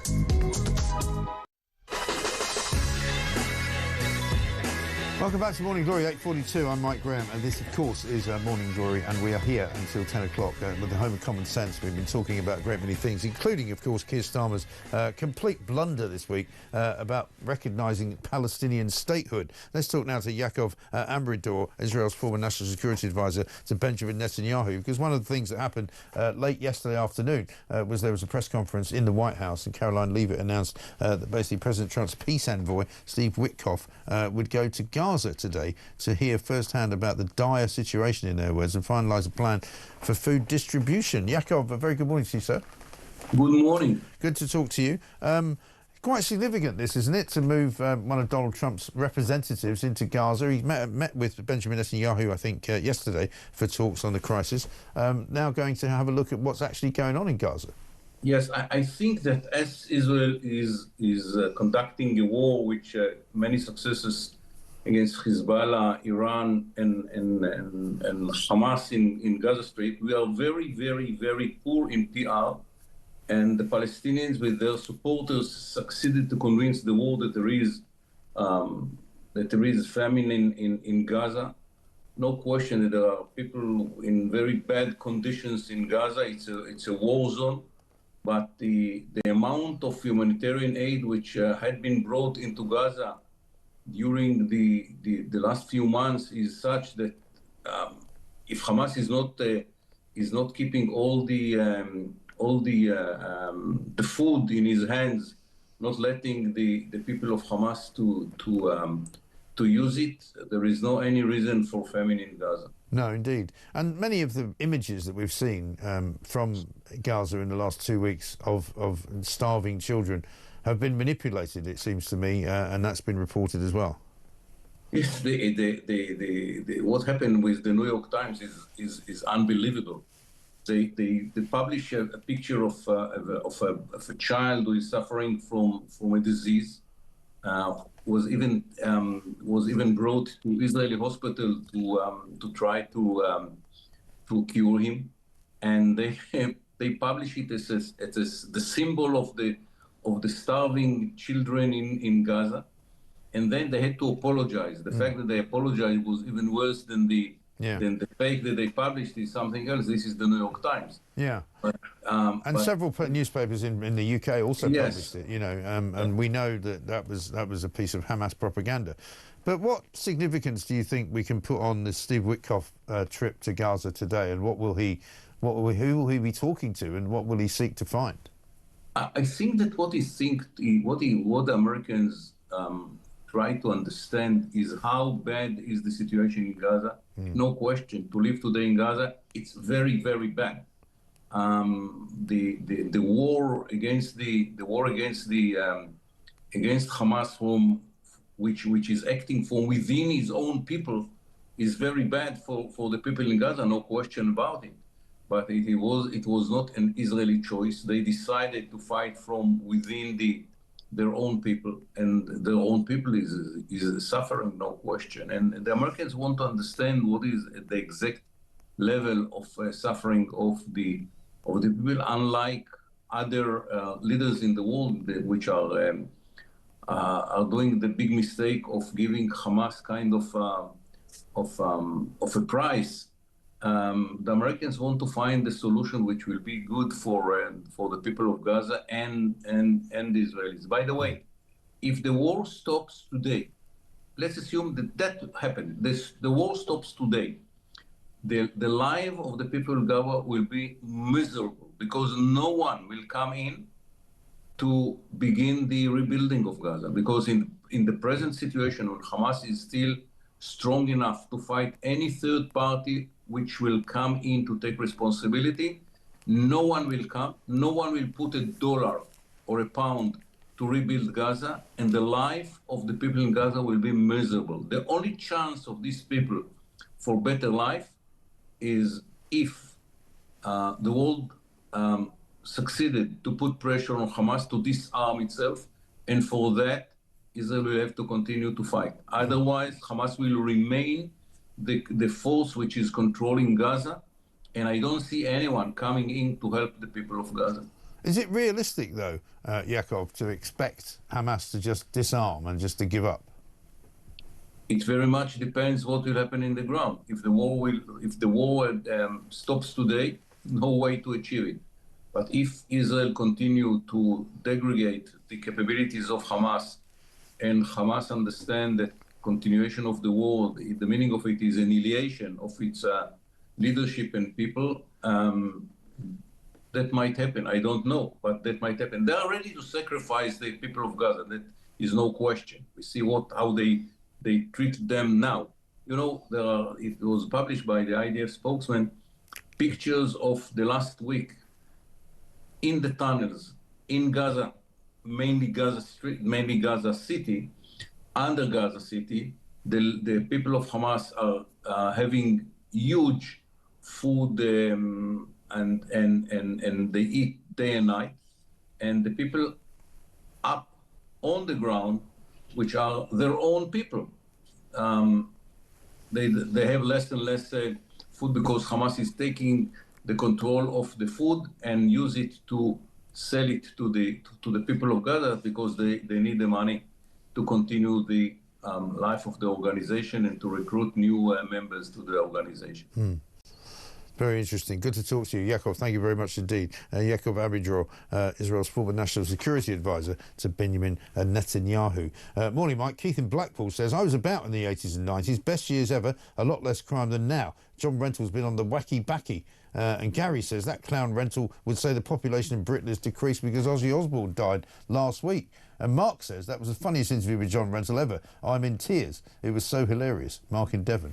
Let's get a voice note from Andrew. Morning, Mike. Andrew here, formerly from South Yorkshire, now living in New Zealand.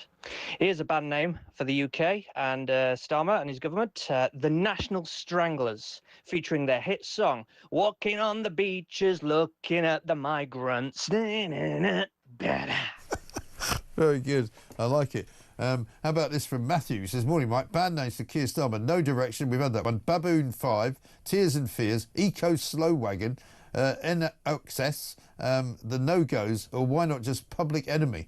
Yeah, there's so many of these coming through. Matthew and Cheltenham, thank you very much indeed. Coming up, we're going to talk to Andrew Montford about net zero because, of course, old Millipede put out a tweet yesterday saying that they're going to put even more wind farms, wind turbines in the North Sea. Forget about what Donald Trump said. He said wind's a disaster. Not according to Millipede. We'll find out why next.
I think what we were just talking about, it is the donors, it's the rich, it's the elites, it's the fancy people in the media, no offense, who are all on the other side of the people. I wrote Adios America, which I do think influenced Trump's immigration policy quite strongly.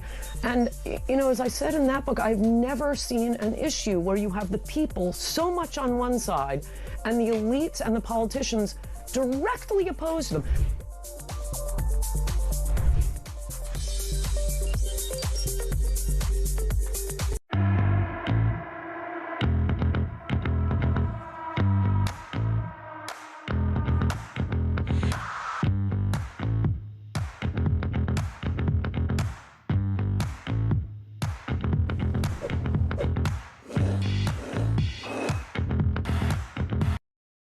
Across the UK, on DAB+, on your smart speaker, on your smart TV, and on your side.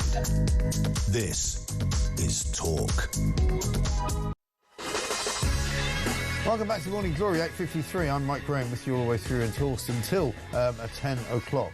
Great show from Janice in Chester. How about Starmer's boy band, the Panic Street Preachers? And Mark says, how about No Joy Division? Or Tony in Nottingham, The Crash. Yeah, I mean, there's so many of these. Just keep them coming. They're very good, keeping us all cheered up. Coming up, Steve Bonner's going to join us. Temple Gates tipster, of course, Sun's Racing top tipster. Yesterday, if you followed his advice and taken the treble that he suggested, you could have won 29 to 1. Very nice indeed, or 28 to 1 at the very least. Andrew Mopford's here, director of Net Zero Watch. Andrew, very good morning to you. Good morning, Mike. Now, it looks as though you might well gamble with your future at Goodwood, but, Ed Miliband's gambling with all of our futures with this ridiculous expansion of wind turbines. He put out a tweet yesterday suggesting that they pledged, it's not even what they've actually done, they've pledged to put enough wind turbines in the North Sea to reach their net zero commitments by 2030. Yeah, I mean, Ed Miliband is planning a huge expansion of wind. I think he won't get it all this year. There's a big auction of renewable subsidies coming up in the next few months. That I think he'll hope will deliver half of what he needs, and then next year's auction he hopes will deliver the rest. That is going to have a catastrophic effect on electricity prices and therefore on the economy. He really is an extremely dangerous man. I mean, there are so many things that he's doing wrong. It's not just the wind turbines. I don't know whether you saw the story yesterday about all the gas that we're now importing. Absolutely. I mean, record amount of gas from overseas, right? Yeah, absolutely. I mean, this is a disaster as well. I mean, it's mad in terms of the economy, because we're importing it rather than using our own, so we don't get the tax revenues, we don't get the jobs, and then to add on top of that, the wind turbines. You're going. If he was deliberately trying to wreck the country, it wouldn't look any different to what he's actually doing, would it? I mean, he really is absolutely mad. I know. It's incredible, isn't it? And also, how does he keep finding the money for all of this stuff? Because there isn't any. And absolutely. There's no actual investment. It's all public money, isn't it? Well, no, of course, the cost of all the wind farms goes directly onto your bills, and that's why they like to work like this. Because of course, if it goes onto taxes, people are quite good at avoiding taxes. You can hide your income in various ways, so you don't have to pay as much. Whereas if he puts it onto your electricity bills, there's essentially no way of avoiding it, which is why your electricity bill is going to keep going up and up and up. And, of course, the latest thing, I don't know whether you saw, he's going to get wealthy people to pay more for electricity than poor people. I know. It's all about two-tier energy pricing. Yeah, absolutely. I mean, it's so insane. When does this stop? I mean, you have to wonder what is going on in Downing Street. I mean, they must realise that Ed Miliband is a political and electoral disaster. Yeah, he's out of control, isn't he? Yeah, absolutely. I mean, I think probably the issue is that Starmer hasn't got the political power, the political strength to get rid of him, because Ed Miliband has a lot of support on the left. But what those left-wing MPs are thinking is beyond me. They must know that if Ed Miliband is allowed to carry on, they're toast at the next election. They will never get back into power again. As somebody I used to work with would have said, if Ed Miliband's the answer, it must have been a bloody stupid question. But there you are. Andrew, I've got to run because we're out of time. Thank you very much indeed. Andrew Montfort, Director of Net Zero Watch, because we have to talk now to Sun Racing's top tipster, because he had a massive hit yesterday. Let's see if he can repeat it today.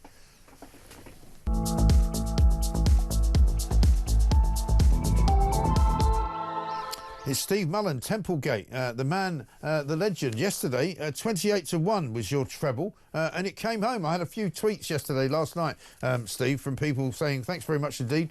Please thank Templegate. I made quite a bit of money. Oh, well, that's nice to hear.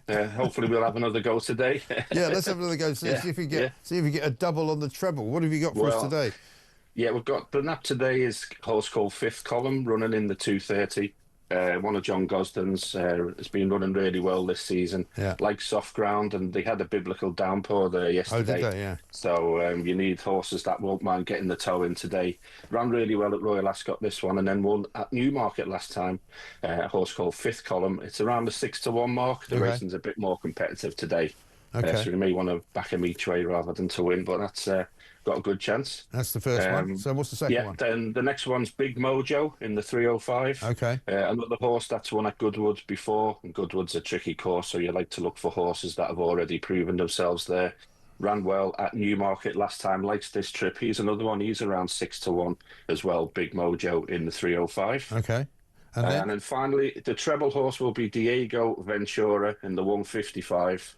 As far as I can see, he's the he's the only horse in the field that likes soft ground, as far as I can see. Okay. And he's in good form, and he's around 6-1 as well. So if the treble comes off today, Mike, it's 250-1. That's fantastic. So you can do them each way for about 12-1, and if they all place, you're in clover. That's brilliant stuff. Well, listen, let's hope we get success as we did yesterday. Steve Mullen, Templegate, Suns Racing's top tipster, and you can't go wrong with him, because yesterday you would have won 28-1 on that treble. Today 250-1 if you follow those three horses. Absolutely incredible stuff. One from Mark. He says, just a thought, Mike. How about Banana Starmer? That's not bad.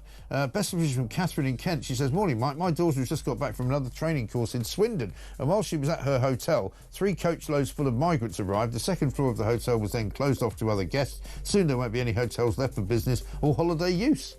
Loving the show. Absolutely incredible, isn't it? 0344 499 1000 is the number. Coming into the final hour of the show, we've got Katie Lamb, Conservative MP from the Weald of Kent. Peter Hitchens joins us as well, and we'll be telling you about an evil terrorist who's going to be let back out onto the streets of Britain, even though he caused 9/11 and 7/7. What's going on? This is Talk.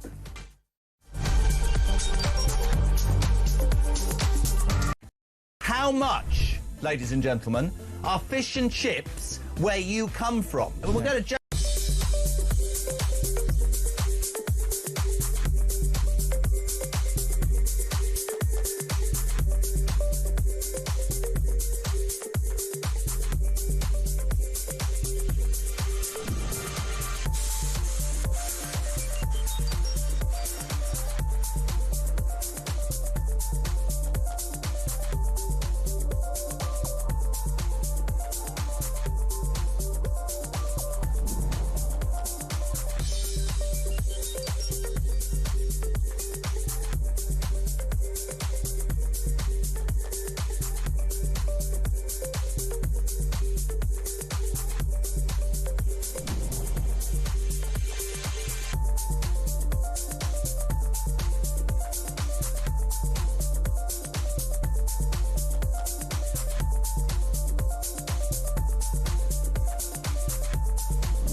across the UK.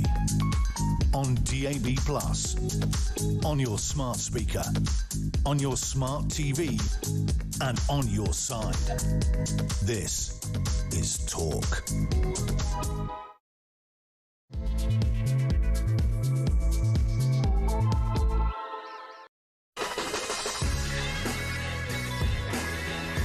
Welcome back to Morning Glory, coming up to 4 minutes past 9. It's Friday the 1st of August, so welcome to the first day of a new month. Unfortunately, things are not much different than they were at the back end of July, because here we have a whole boatload of migrants coming in on Wednesday, almost 900 of them, despite the fact that the Labour government say they're smashing the gangs, despite the fact that they've got a one-in, one-out policy with the French, despite the fact that they say they're moving migrants out of hotels, more and more of them are moving into hotels. We're going to have a whole bunch of demonstrations going on over the weekend in all sorts of places up and down the country. Over in Epping in Essex, where they want to shut down the Bell Hotel, they're asking Yvette Cooper to meet with the local council so that they can figure out what to do with the migrants. They've been there for 5 years and people are sick to death of it. There's Waterlooville, of course, where people are up in arms, getting out and about, demonstrating about why a whole bunch of new flats are going to be handed to migrants for free. Flats that have just been built that should be being given to local people are worth £250,000 each. We've got Dissent in Norfolk, where people have been complaining since last week about a load of migrants moving into a hotel that was formerly used for women and children. Now it's just single males. Down in Aldershot, there's another problem down there where there's a migrant hotel which people are unhappy about. There's people up in Altrincham in Manchester having a go, saying that they're going to be demonstrating all over the weekend. We've got an episode down in Canary Wharf, of course, you just heard there. Migrants actually complaining about migrants coming in, saying we came in legally, we don't want these people coming in behind us. There's another London hotel in a place called Clerkenwell, not a million miles from Euston Station. There's another demo going on there. It's just literally happening all over the place. Leeds has got one, Birmingham as well, Wolverhampton, we're hearing Norwich, also down in Bournemouth. There is nothing that can stop these people going out on the streets. And what we're hearing is that the police are being told, you better monitor what they're saying about migrants and what they're putting on social media. We might have to arrest them because they're complaining about the migrants who are actually committing crimes. Meanwhile, we learned that 1 in 8 of all prisoners were born overseas. According to a piece on the front page of the Times today, there were 10,722 foreign criminals and suspects occupying prison cells in England and Wales at the end of June, even as the British prison population fell. These are Ministry of Justice figures. 1,731 foreign criminals are in prison for sexual offences, 1 in 8 of the foreign offender prison population, and 10.6% of all sex offenders in prison altogether. We're going to speak to Katie Lamb about all of that. Peter Hitchens is here as well. We'll get what his view is about all of that, plus what he wrote this week in the Mail about Nigel Farage. Let's get a voice note though, because we've been asking you for names for boy bands. Here's Jez. Morning, Mike. Jez from Deal here. Idea for Kier Starmer's boy band. Blue Monday, Tuesday, Wednesday, Thursday, Friday, Saturday, Sunday. I'm surprised nobody's come up with 5, 4, 3, 2, 1. Yay! How about S-Club sausages, says Rob from Middlesex. Stop it. This is Talk. 0344 499 1000. Let's get it on.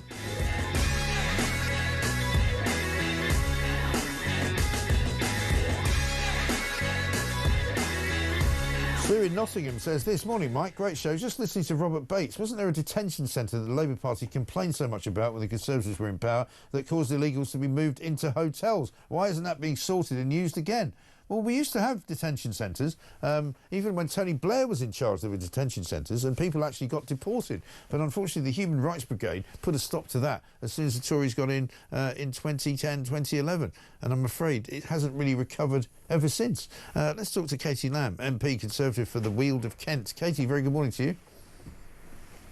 Good morning. Thanks very much for joining us. I mean, we know there's going to be another weekend of disruption around the country. The government's going to be monitoring people's social media. They're going to be seeing what they're saying about migrants, and we're going to be seeing an awful lot of protesters outside hotels, outside blocks of flats and all the rest of it. But then we learned this morning the number of foreigners in prison for serious violent sexual and theft offences has surged over the past year. It's all beginning to meld into a very nasty picture, isn't it? I think that there something for the public to be, and they are rightly very worried and very angry about, which is how many people come to this country and break the law. Yeah, well, I mean, the fact is that many of them are coming here in order to break the law, it would seem, because they're breaking the law already by coming in illegally. Some of them are then joining gangs or coming in as part of gangs, and even if they're not, an awful large percentage of them are committing some pretty heinous crimes. Yeah, so you're totally right to say that everybody who comes here illegally has already shown disregard for our rules by crossing the channel in the first place, which they very well know that they're not allowed to do. That is against the law.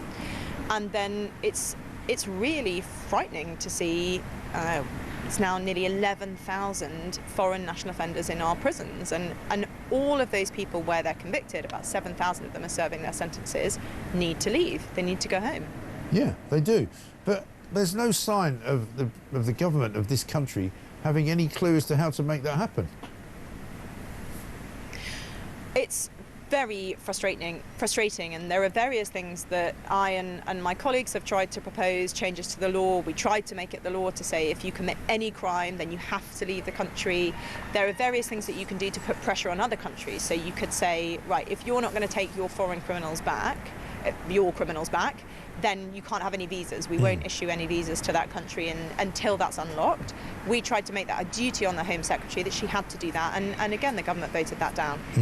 I mean, that is the problem, isn't it? The government have voted down so much. Even now they're doing it, but also in opposition they did it. You know, they made it very difficult for the Tory party to deport anybody. But now when they're trying to do it, they don't seem to have their heart's not really in it, it seems to me.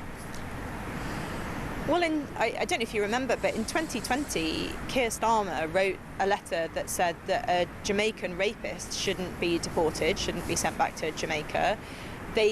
Various members of the cabinet that now run our country have at multiple points said, you know, it's wrong to send these people away back home, you know, what might happen to them when they go home. So it's very difficult to conclude that now they really want to do this. Right.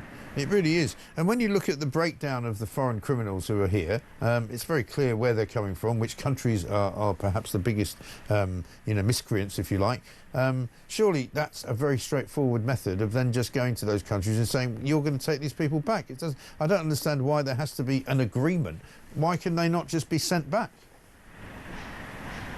Well, there are a couple of different things. So if you want them to serve their prison sentences, you can have an agreement with a country that says, well, as soon as we convict somebody, we'll send them home and they will serve their prison sentence in that country, in the country that they come from. But exactly as you say, you don't have to have an agreement like that just to send them home. No. So what's stopping them then? My belief is that they don't really think that that's the right thing to do. They think it's much more important to have a full human rights appeals process. All of these processes take an incredibly long time. If there isn't, the rules are now, if there isn't an immediate prospect of deportation, then you can't keep somebody in immigration detention indefinitely. And they've got no interest in changing any of these rules. Yeah, they really don't. It's a shame, isn't it? And what pressure can you bring to bear on them? You know, because you're not in Parliament at the moment. Everyone's on recess. They were recalled for an emergency cabinet meeting, not about what's going on in the migrant hotels, not about how to deport foreign criminals, but about what to do about recognising Gaza as a state. It's remarkable, really. I mean, we will keep doing what we're doing. We'll propose changes to the law. We will give the government suggestions of things that we really think would help, that we really think would fix the problem, and hope that they vote for them. And we'll keep speaking out and telling the truth. But at the moment, we are, unfortunately, beholden to what the government chooses to do. And at the moment, it's not choosing to do what I think is the right thing to do. No, as are we all beholden to them, unfortunately. But we can only blame ourselves, I suppose, for bleeding well electing them. And we could blame you guys for being so useless as well, and letting them get in. But I mean, we probably shouldn't go there, Katie. Well, unfortunately, you are right to say that the public, certainly at the last general election, had lost trust in my party. I'm a new MP, and part of what I'm trying to do is build that trust back. Yeah, and you're doing a great job, so we salute you. Thank you very much indeed. Katie Lamb, MP for the Weald of Kent as a Conservative. She is actually doing her best. She is one of the good guys, it has to be said. Let's talk to Peter Hitchens, columnist of the Mail on Sunday, who I think has probably seen enough of the Tory party and the Labour Party over the years. Wrote about reform this week, Peter. Very good morning to you.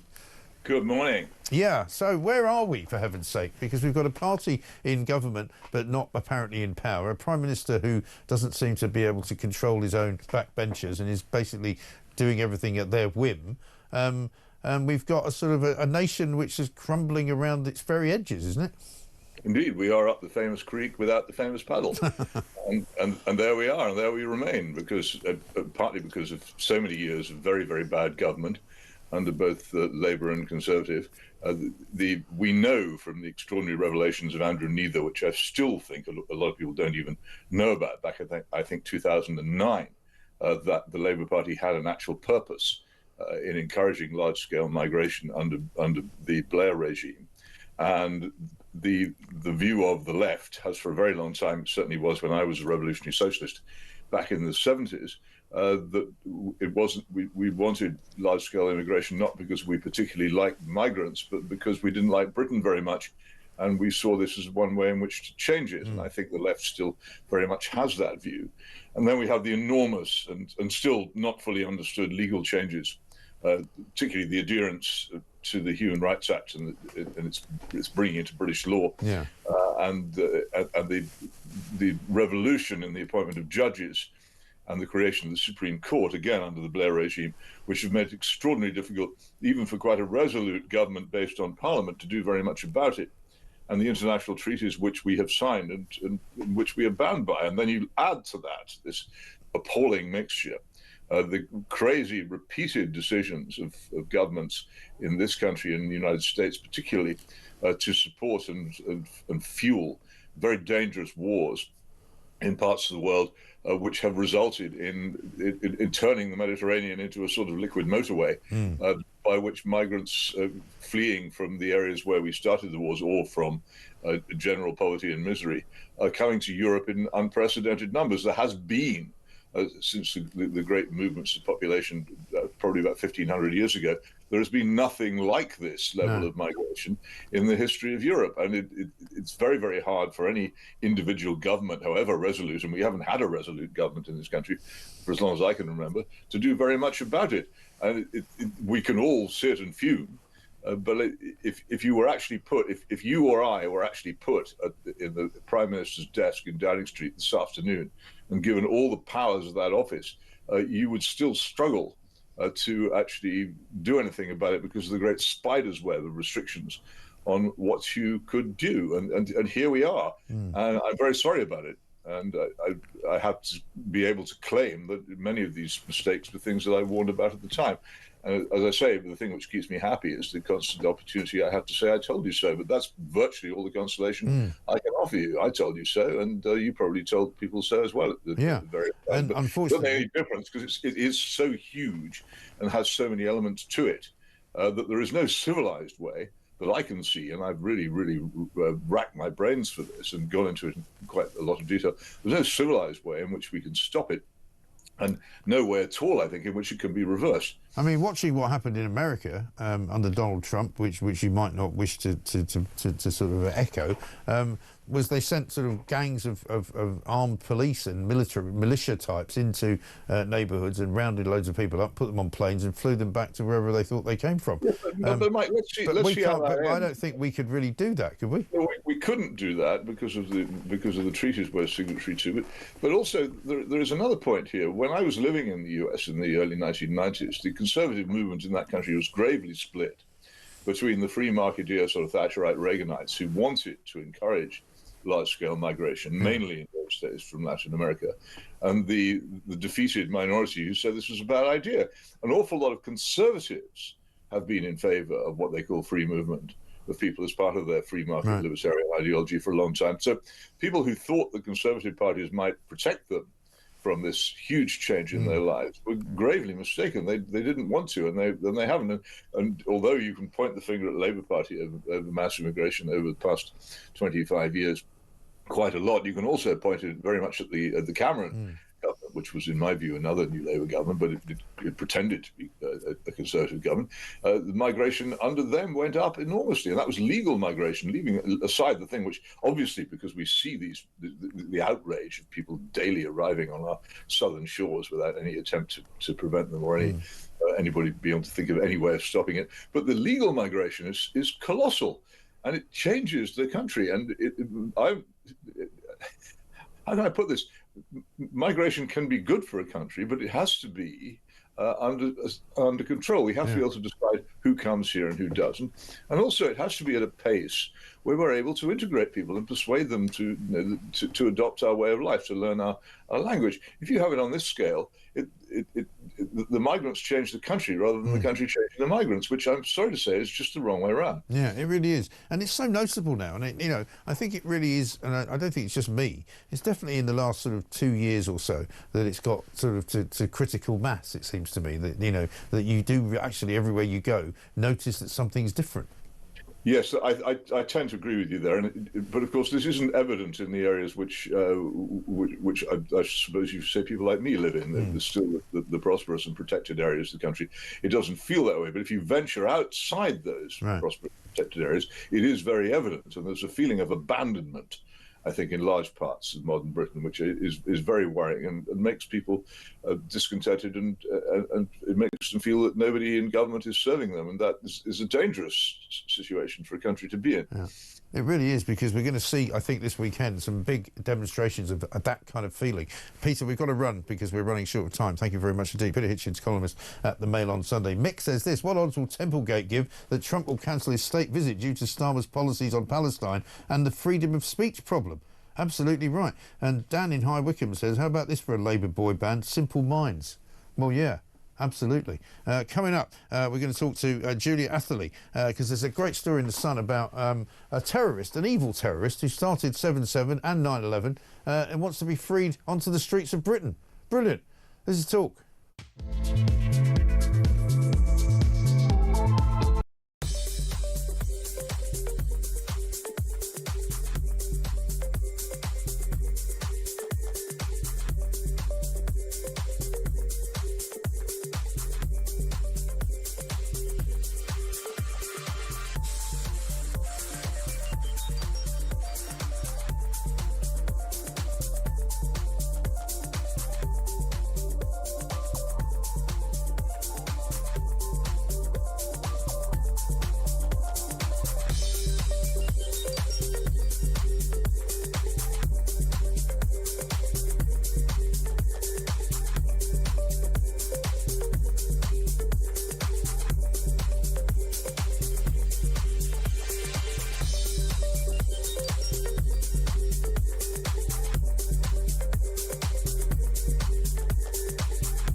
across the UK.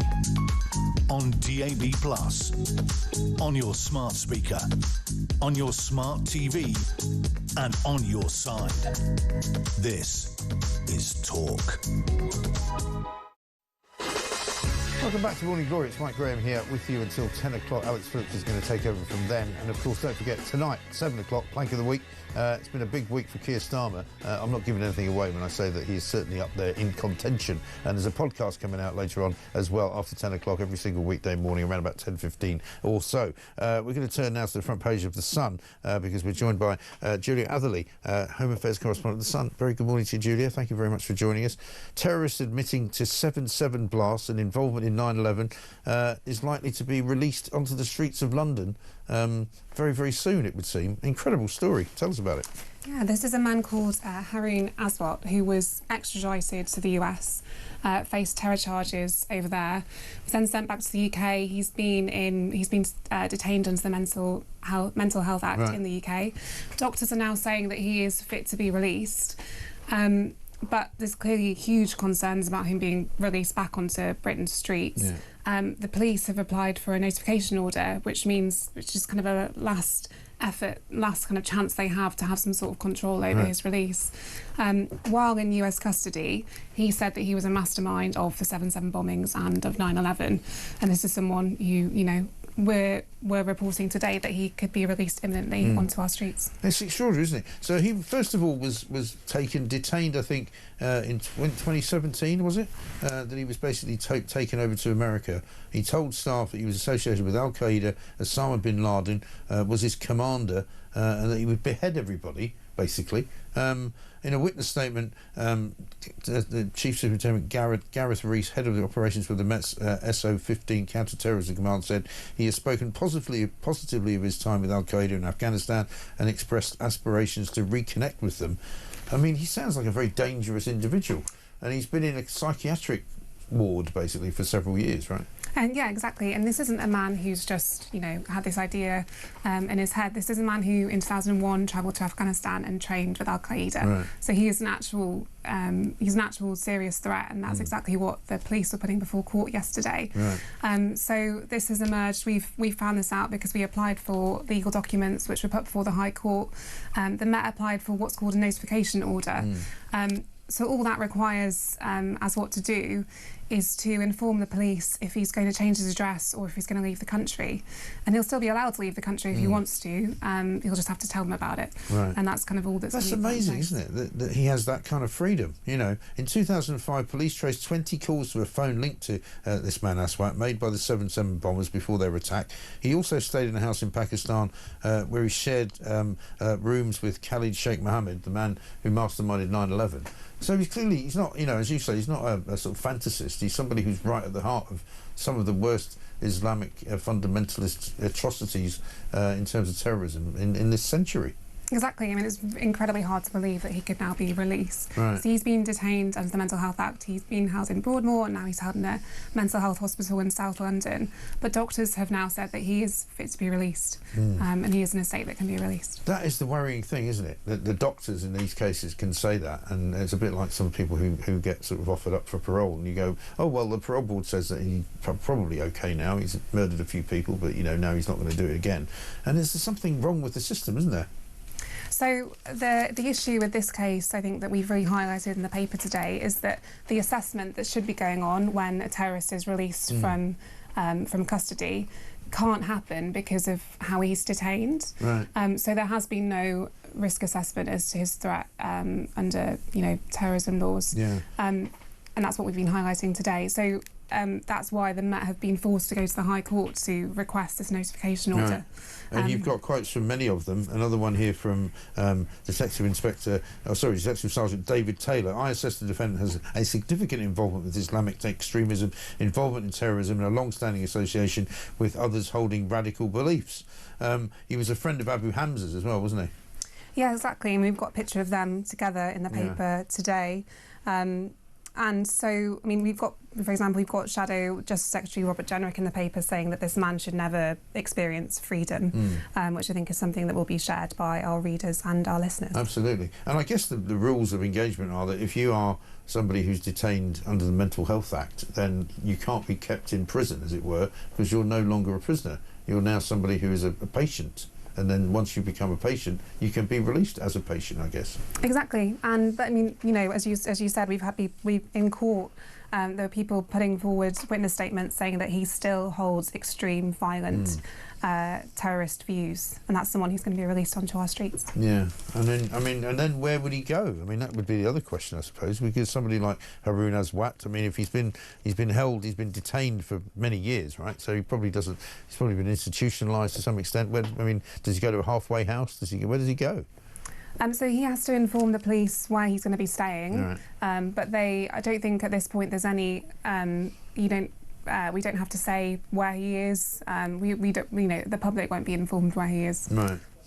Goodness me, it really is quite a shocking story. But I guess you'll be following it up and keeping an eye on it from absolutely everybody's point of view. Great to see you. Thank you very much indeed. Julie Atherley there, Home Affairs correspondent at The Sun. What on earth is going on in this country? How can this guy get out? It really is quite extraordinary. Despite his confession while in US custody, he could be out on the streets within days, according to the piece in The Sun.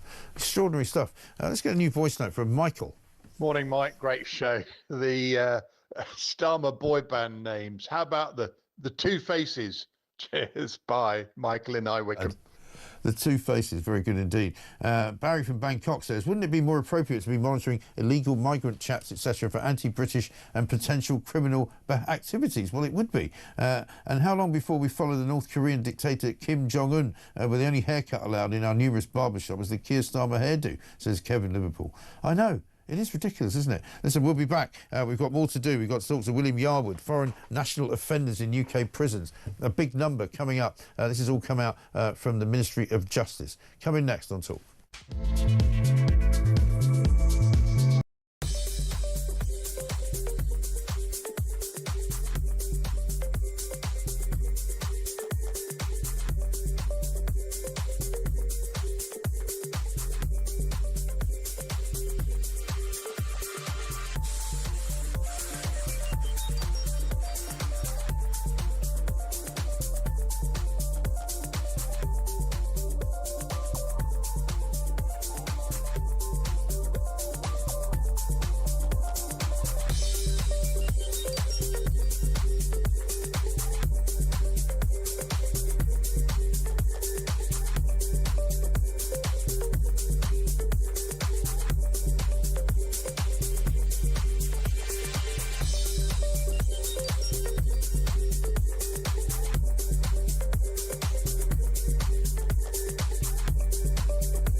Across the UK, on DAB+, on your smart speaker, on your smart TV, and on your side.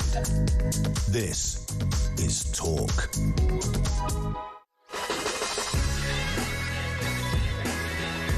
Welcome back to Morning Glory, 9:33. I'm Mike Graham, with you all the way through, and of course until 10 o'clock. Just about another half an hour to go.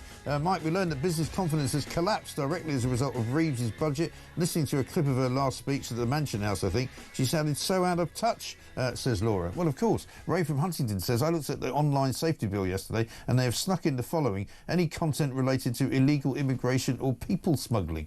Yeah, I know. I don't know what they're after, these idiots. I don't know what they want. They seem to think that if they stop people from saying things, that they won't think them. Not really. Coming up, William Yarwood's here, spokesperson for the Taxpayers Alliance. First, though, it's Gaff Prone Friday, so let's have a look. And these are not our gaffes this week. We're choosing a few other ones. Here's Kamala Harris. She's back on the soon-to-be-cancelled Stephen Colbert show. Once you left office, how long before you turned on the news again? Months. Yeah? Months. You know, I'm just not into self-mutilation, and I just... yeah, lots of cooking shows. Oh, good. Lots yeah, of Great shows. British Bake Off and stuff like that. The Kitchen is one of my favorites. Oh, amazing. Yeah, sure. Yeah. Yeah. She doesn't cackle quite as much as she used to, and probably no good reason to cackle, but there we are. William, very good morning to you. Morning to you, Mike. Good to see you. Yeah, not bad. I'd forgotten all about Kamala Harris there. You see her and you go, huh. Imagine if she'd got the job. Yeah, I know, right? So I've forgotten about her, but that's a good thing, I suppose, when now she's appearing on little shows like that, which, like you said, seem to be cancelled and no one watches anyway. Yeah, because nobody's watching it. Yeah, that's exactly right. Donald Trump, I mean, what can you say about him? Not only is he rebuilding the American economy, he's now rebuilding the White House. He's decided to put an ad on a ballroom. You know, it's brilliant. You've got a great piece of analysis here on this prisoner story.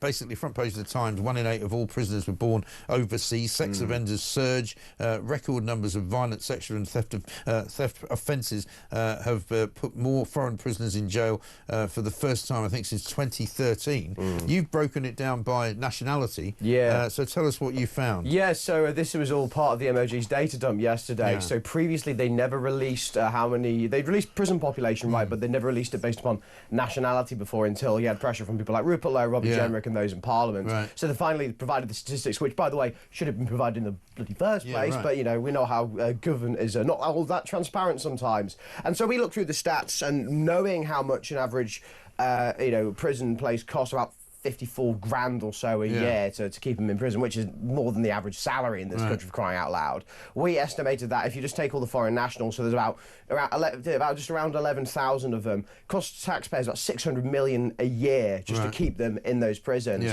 And top ones were Albanians, they're costing around 64 million a year. Polish prisoners, they're costing around 40 million a year. Romanians are costing 38 million a year. I could go on and on and on. But quite frankly, these are not small bits of change, Mike, and also, like, why on earth are these people here in the first place? They've lost their, you know, from my point of view, they've lost their right to be in this country, and they should get sent back to their countries of origin effective immediately. And many of them, as we know from the prison population that we have here, will have committed a lot of crimes before they've actually gone into prison. Yeah. Because it's estimated, I think, that you commit something like 30 to 35 crimes before you get anywhere near any kind of custodial sentence, right? So, I mean, these people are obviously recidivists, and the point is that I keep asking the question, nobody seems to know the answer to it. Why can't we just send them back? We don't need... People go, oh, you need to have an agreement with the country to send them back. Well, really? Do you? Yeah. How about you just put them all... I mean, you've got 759 Polish prisoners, right? I would say you could get them all onto, what, you know, 100 buses? You know, just bus them back to Poland, put them, get them over the border and say, off you go. Make your own way to Krakow, mate. And thanks very much indeed. Yeah, totally. And the problem is, over the last few years, deporting of foreign nationals has actually been on a sort of record low. I mean, back in the early 2010s, we were deporting close to 13,000, 14,000 foreign criminals a year, right? That could get rid of the entirety of the foreign criminal population in one fell swoop, and actually you still have a little bit of room on the plane left over. Also, the problem they always whinge about is the cost. They go, oh, it will cost too much to get rid of them. Actually, you know, and this is from The Guardian, believe it or not, they estimated a few years ago it cost about 13, 14 grand to get rid of an individual foreign prisoner. So if you take all the foreign prisoners that are currently around, so in 1 year you can actually deport all of them for a cost of about 145 million quid, which is significantly less than the 600 million quid they're paying every single year. And also remember, Mike, lots of these people are in here for a long period of time. So that's 600 million 1 year next year, so that's billions of pounds over the next few years, when actually you could have one fell swoop, 145 million, get rid of them all in one fell swoop, and then off they go. And actually that, you know, saves prison spaces for actual British criminals. criminals. It saves taxpayers money, and also shows that we're serious about getting rid of these people who shouldn't have been in our country really in the first place, most of them. And also now they can go back to their own countries and, you know, sell drugs and have weapons there, and they're not our problem anymore, right? And that's part of the problem as to why they keep coming back, isn't it? Because even if they do serve their time and they get released, that doesn't really bother them. They can stay in the country. You shouldn't be able to do a crime which involves you going to prison, which then allows you to continue to stay in the country. It should be an automatic deportation, surely. It should be automatic, but, you know, pesky human rights lawyers like to get in the way of that kind of stuff. I mean, you know all the stories about illegal migration, the fact that illegal migrants are able to stay because, you know, they don't have any friends back in their home country, or they, you know, they don't like the kind of food they have in their home country. You know, pesky human rights lawyers get in the way of this all the time, and activist judges get in the way all the time. But look, you know, the British people demand answers, they demand action on this issue. And, you know, the Home Secretary, Yvette Cooper, likes to talk a lot of tough talk. She says, oh yes, we're doing this, we're doing that, but actually if you look at the numbers, foreign deportations are still down in compared to historic levels, and quite frankly you need to be getting up back to like early 2010 levels, which, by the way, the whole argument of, oh, you know, we need agreements with foreign countries.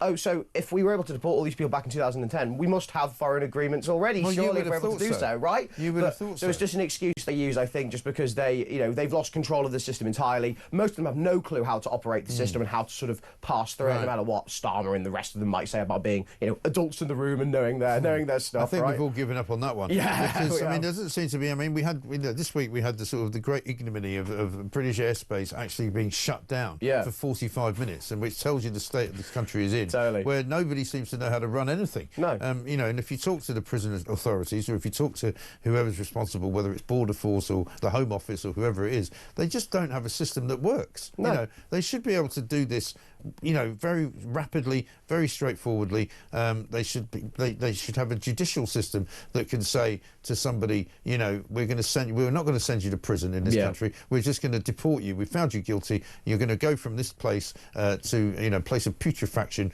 where you're going to be driven to an airport and you're going to be flown out of the country. Simple. The end. Yeah, exactly. You know? And whatever happens to them when they get to the other side, we don't really care. I mean, it's I not don't a care problem. if some Albanian doesn't serve any time in a prison in Albania, so what? As long as he doesn't come back here. Yeah, as long as he's not dealing drugs to kids here in our country, right? That's all that matters. Right. Because the argument people use as well is that, oh, well, don't you want them to serve time in, you know, your own country? And it's like, well, I don't think it's right that they're, you know, given bed and board by the British taxpayer when they've actually just come over here and made British taxpayers' lives completely miserable via knife crime, drug dealing, sexual offences. I mean, you've seen the rate of sexual offences, how they've jumped up over the last few years. Why on earth do we want them in our prisons, which, by the way, afterwards, they're very unlikely to be deported, so they just come out and do it all over again, and then you have to go back in, and then they cost more, and it's just a complete mess of a system. And to be honest with you, as we did back in the early 2010s, where actually we did get rid of people, that system is completely pressed, because you're completely right, nothing in this country works anymore, and this is just another symptom of a betrayed and a broken British people. It's just depressing. It is really bad. Margaret in Yorkshire says, Mike, regarding the illegal immigrants, what I do not understand is why do they have more access to the human rights and access to legal aid than the UK citizens do?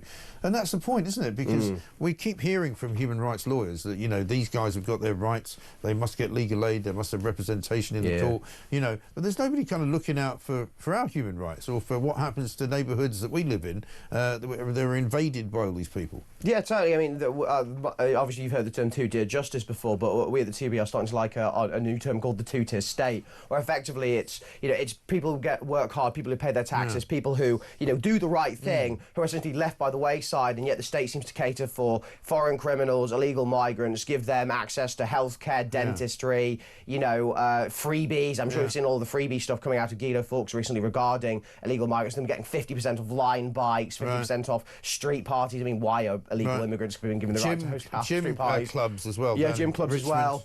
Yeah, so, you know, it feels like there's a system out there which is not working for ordinary, hard-working taxpayers, but is working for people who, one, shouldn't be here in the first place, or two, people who are here, break the rules consistently and just get away with it because, you know, we're a soft touch, Mike. Yeah, I know. It really is appalling, ridiculous. But listen, we're stuck with it. We just have to try and make sure that we put pressure enough on the Starmer government to do something. because they must know that there's going to be huge. I mean, there's going to be huge demonstrations. I keep saying this weekend in all sorts of parts of Britain. You know, from Epping, you know, to Aldershot. I keep mentioning the places. You know, Hoylake up in Merseyside, in Norwich. There's problems down in. I think there's 2 demonstrations going on in London. There's a Copthorne Hotel in the centre of the city near Clerkenwell, and then there's of course Canary Wharf. You know, there's going to be loads and loads of people out and about complaining about the migrant problem and complaining about foreign criminals.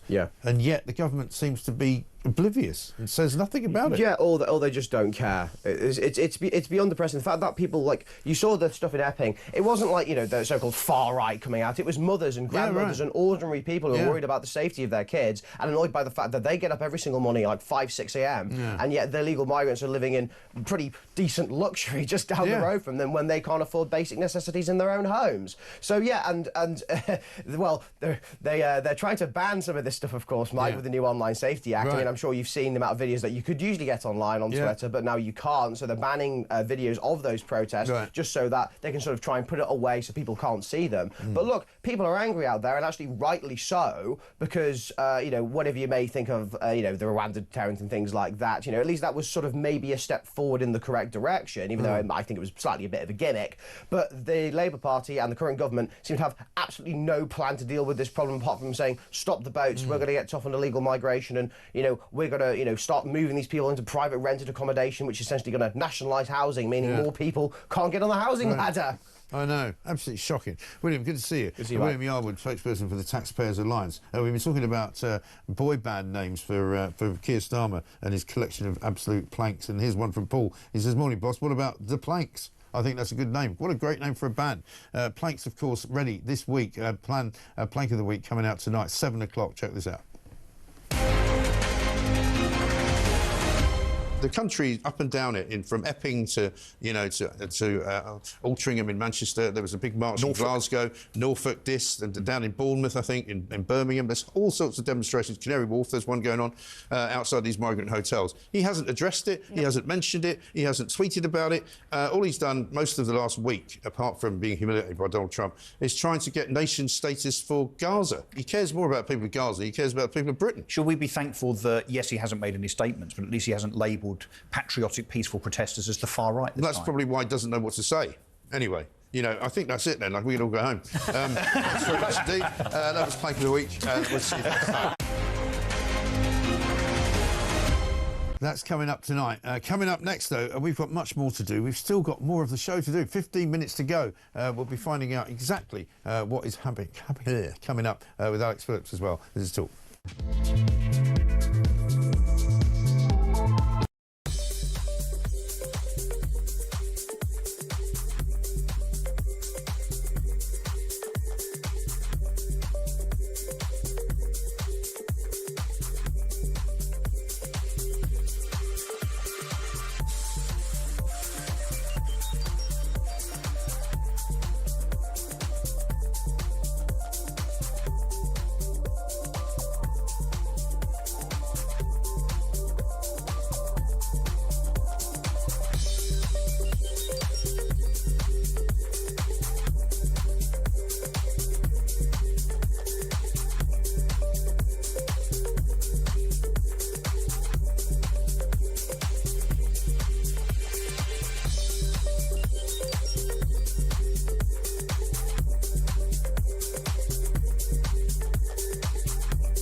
He could have kicked him in the body, kicking somebody in the head.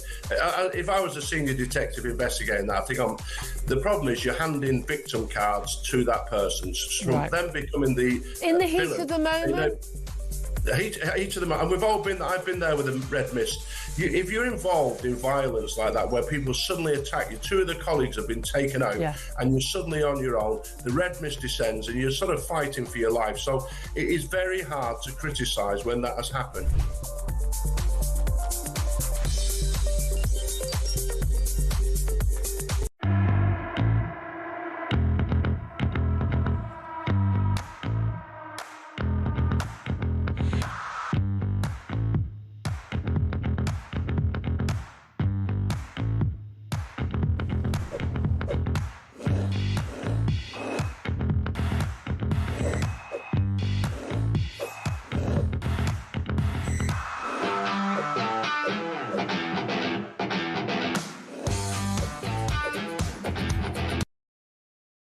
Across the UK, on DAB+, on your smart speaker, on your smart TV, and on your side.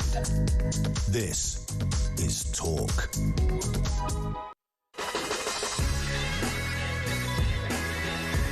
Welcome back to Morning Glory, 9:49. I'm Mike Graham with you all the way through, of course, until 10 o'clock. We've got about 10 minutes to go before Alex Phillips comes along.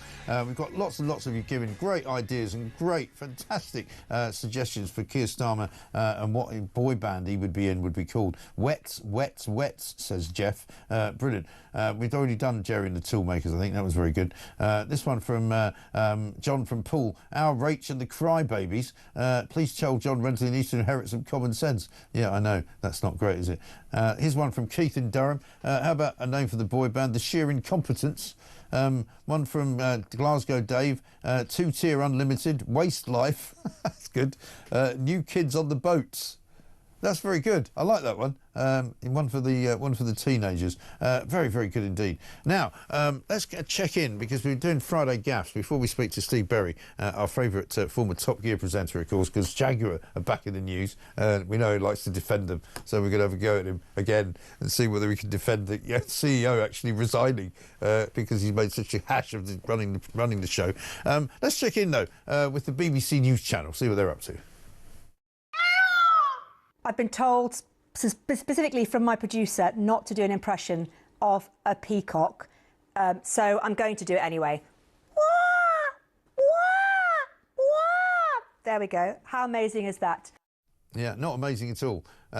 Really quiet day at BBC News. Never mind what's going on in Gaza. Never mind about what's happening with the tariffs with Donald Trump, or indeed with the huge story here about migrant hotels and the overstuffing of them by Kier Starmer. I wonder what they do all day at the BBC. You know, there's hundreds of people that work there as well. But here's the story that we're going to report to you. After, the Pink Barbie episode, do you remember when Jaguar decided to change their sort of mark, decided to get rid of the growler, decided to change the font of the word Jaguar, decided to get rid of the badge, decided to get rid of everything about Jaguar that was renowned for being Jaguar and turn it into this horrendous-looking, ghastly sort of square pink affair on wheels, right? After that, then they lost a lot of sales. Now, the chief executive has said he's going to step down in December after 3 years of doing the job. Adrian Mardell, aged 64, who's worked at the company for years and years and years, 35 years he's worked there, having had it saved by Kier Starmer, he's off. So let's see what Steve Berry's got to say. Steve, very good morning to you, sir. You do make me laugh, Michael. Well, listen, what's your excuse for it this time, then? He's 65, mate. So am I. He's retiring. Why? Because he's going to spend more time with his money on his yacht or playing golf.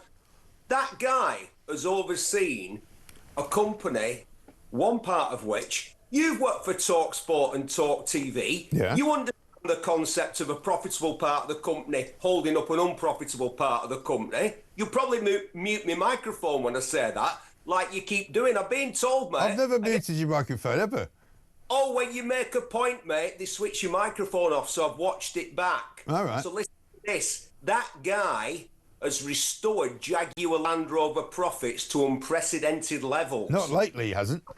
Quarter of 2024, was the most profitable quarter in Jaguar Land Rover history. Yeah. Because guess Nothing what? to do with, they have nothing to do with Jaguar, though, was it?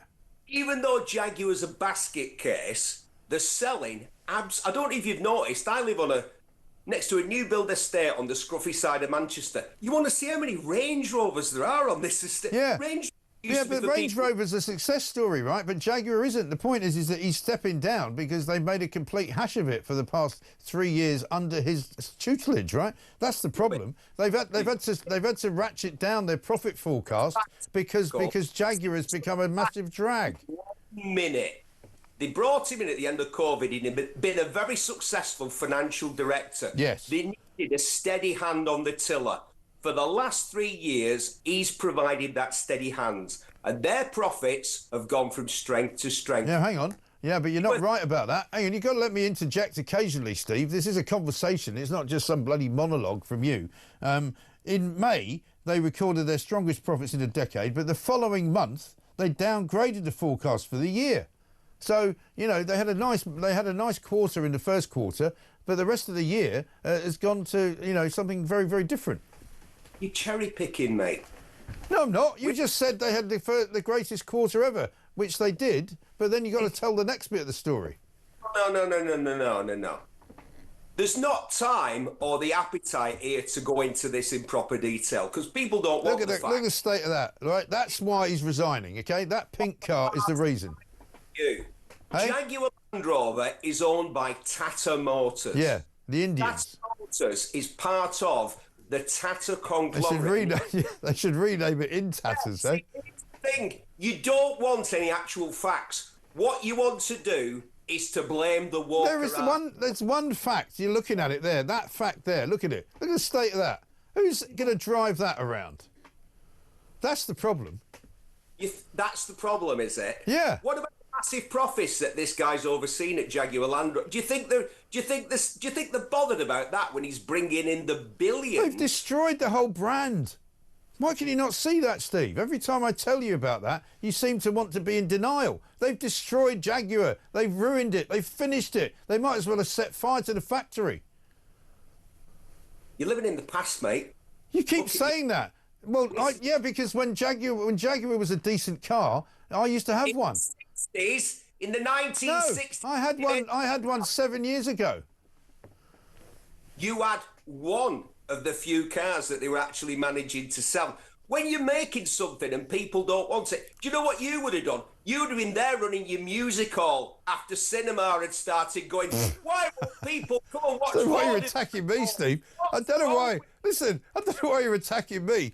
Jaguar have made a complete rick of running their company. They've run it into the ground. They've literally driven the Jaguar car into a wall and smashed it to pieces, right? And now the guy's resigned. Thank God. Maybe they can get somebody who knows what he's doing to be put in charge. They're going to get somebody who can perhaps not make as much money as he did. I don't think the Tata Corporation will do that. I think they'll hire another executive who knows what he's doing and they'll continue. Jaguar Land Rover, stop splitting off and cherry picking it. It doesn't say Jaguar Land Rover in the advert, it just says Jaguar. As a business, they're doing very well, but you're picking one little part of it. No, because, no, you don't understand. You don't understand. They make Jaguar Land Rover, yeah. Land Rovers do well. Range Rovers do well, right? Yeah, but Jaguar is completely down the toilet. It's down the gurgler. You might as well get rid of it. You might as well not bother making any more cars and just make socks or something, right? Tell you what, Mike, here's one for you. Today it's the deciding test, India versus England. Yeah. And Chris Woke has dislocated his elbow and can't play. So you can blame that on the woke. There you go, Mike. There's one for you. Blame on the woke. Are you sure? Are you sure you're feeling all right, Steve? I mean, for heaven's sake, you've lost the plot, mate. What's that you're drinking? It's not ketamine, is it? Crikey. Anyway, listen, we were out of time. It was very good to talk to you. Well, I'll come back to you again the next time when the whole company falls into the river, right? Jaguars are no more. Steve Berry, former Top Gear presenter. No wonder they got rid of him as well. Anyway, listen, it's been a pleasure. It's been quite a week, hasn't it? Absolutely extraordinary. Let's play why the real reason that Jaguar's gone down the gurgler. Here's where they got a visit from the Prime Minister.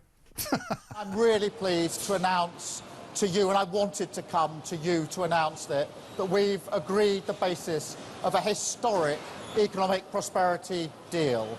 And that is a deal that will protect British businesses and save thousands of jobs in Britain. Really important, skilled, well-paid jobs. And as Adrian has said, I was here with you just, as I say, a few weeks ago, and I promised you that I would deliver in the national interest. And today I'm really pleased to come back here to be able to look you in the eye and to say I've delivered on the promise I made to you. Yeah, shortly after that, they sacked 500 managers. Yeah, the kiss of death for old Kier Starmer. Unbelievable. Should we finish off with one final name for the band? It's from Glennis in Leicester. How about the Doomtime Prats? Yeah, very good. That'll do. We've been asking for boy band names for Kier Starmer. Some of them I couldn't obviously mention because they were too rude. But anyway, Alex Phillips is here. Very good morning to you. Hello. We've got about a minute to tell you what's coming up. News and stuff and discussion. Good. Yeah. That's it. Yeah. That's too quick. Can you Okay.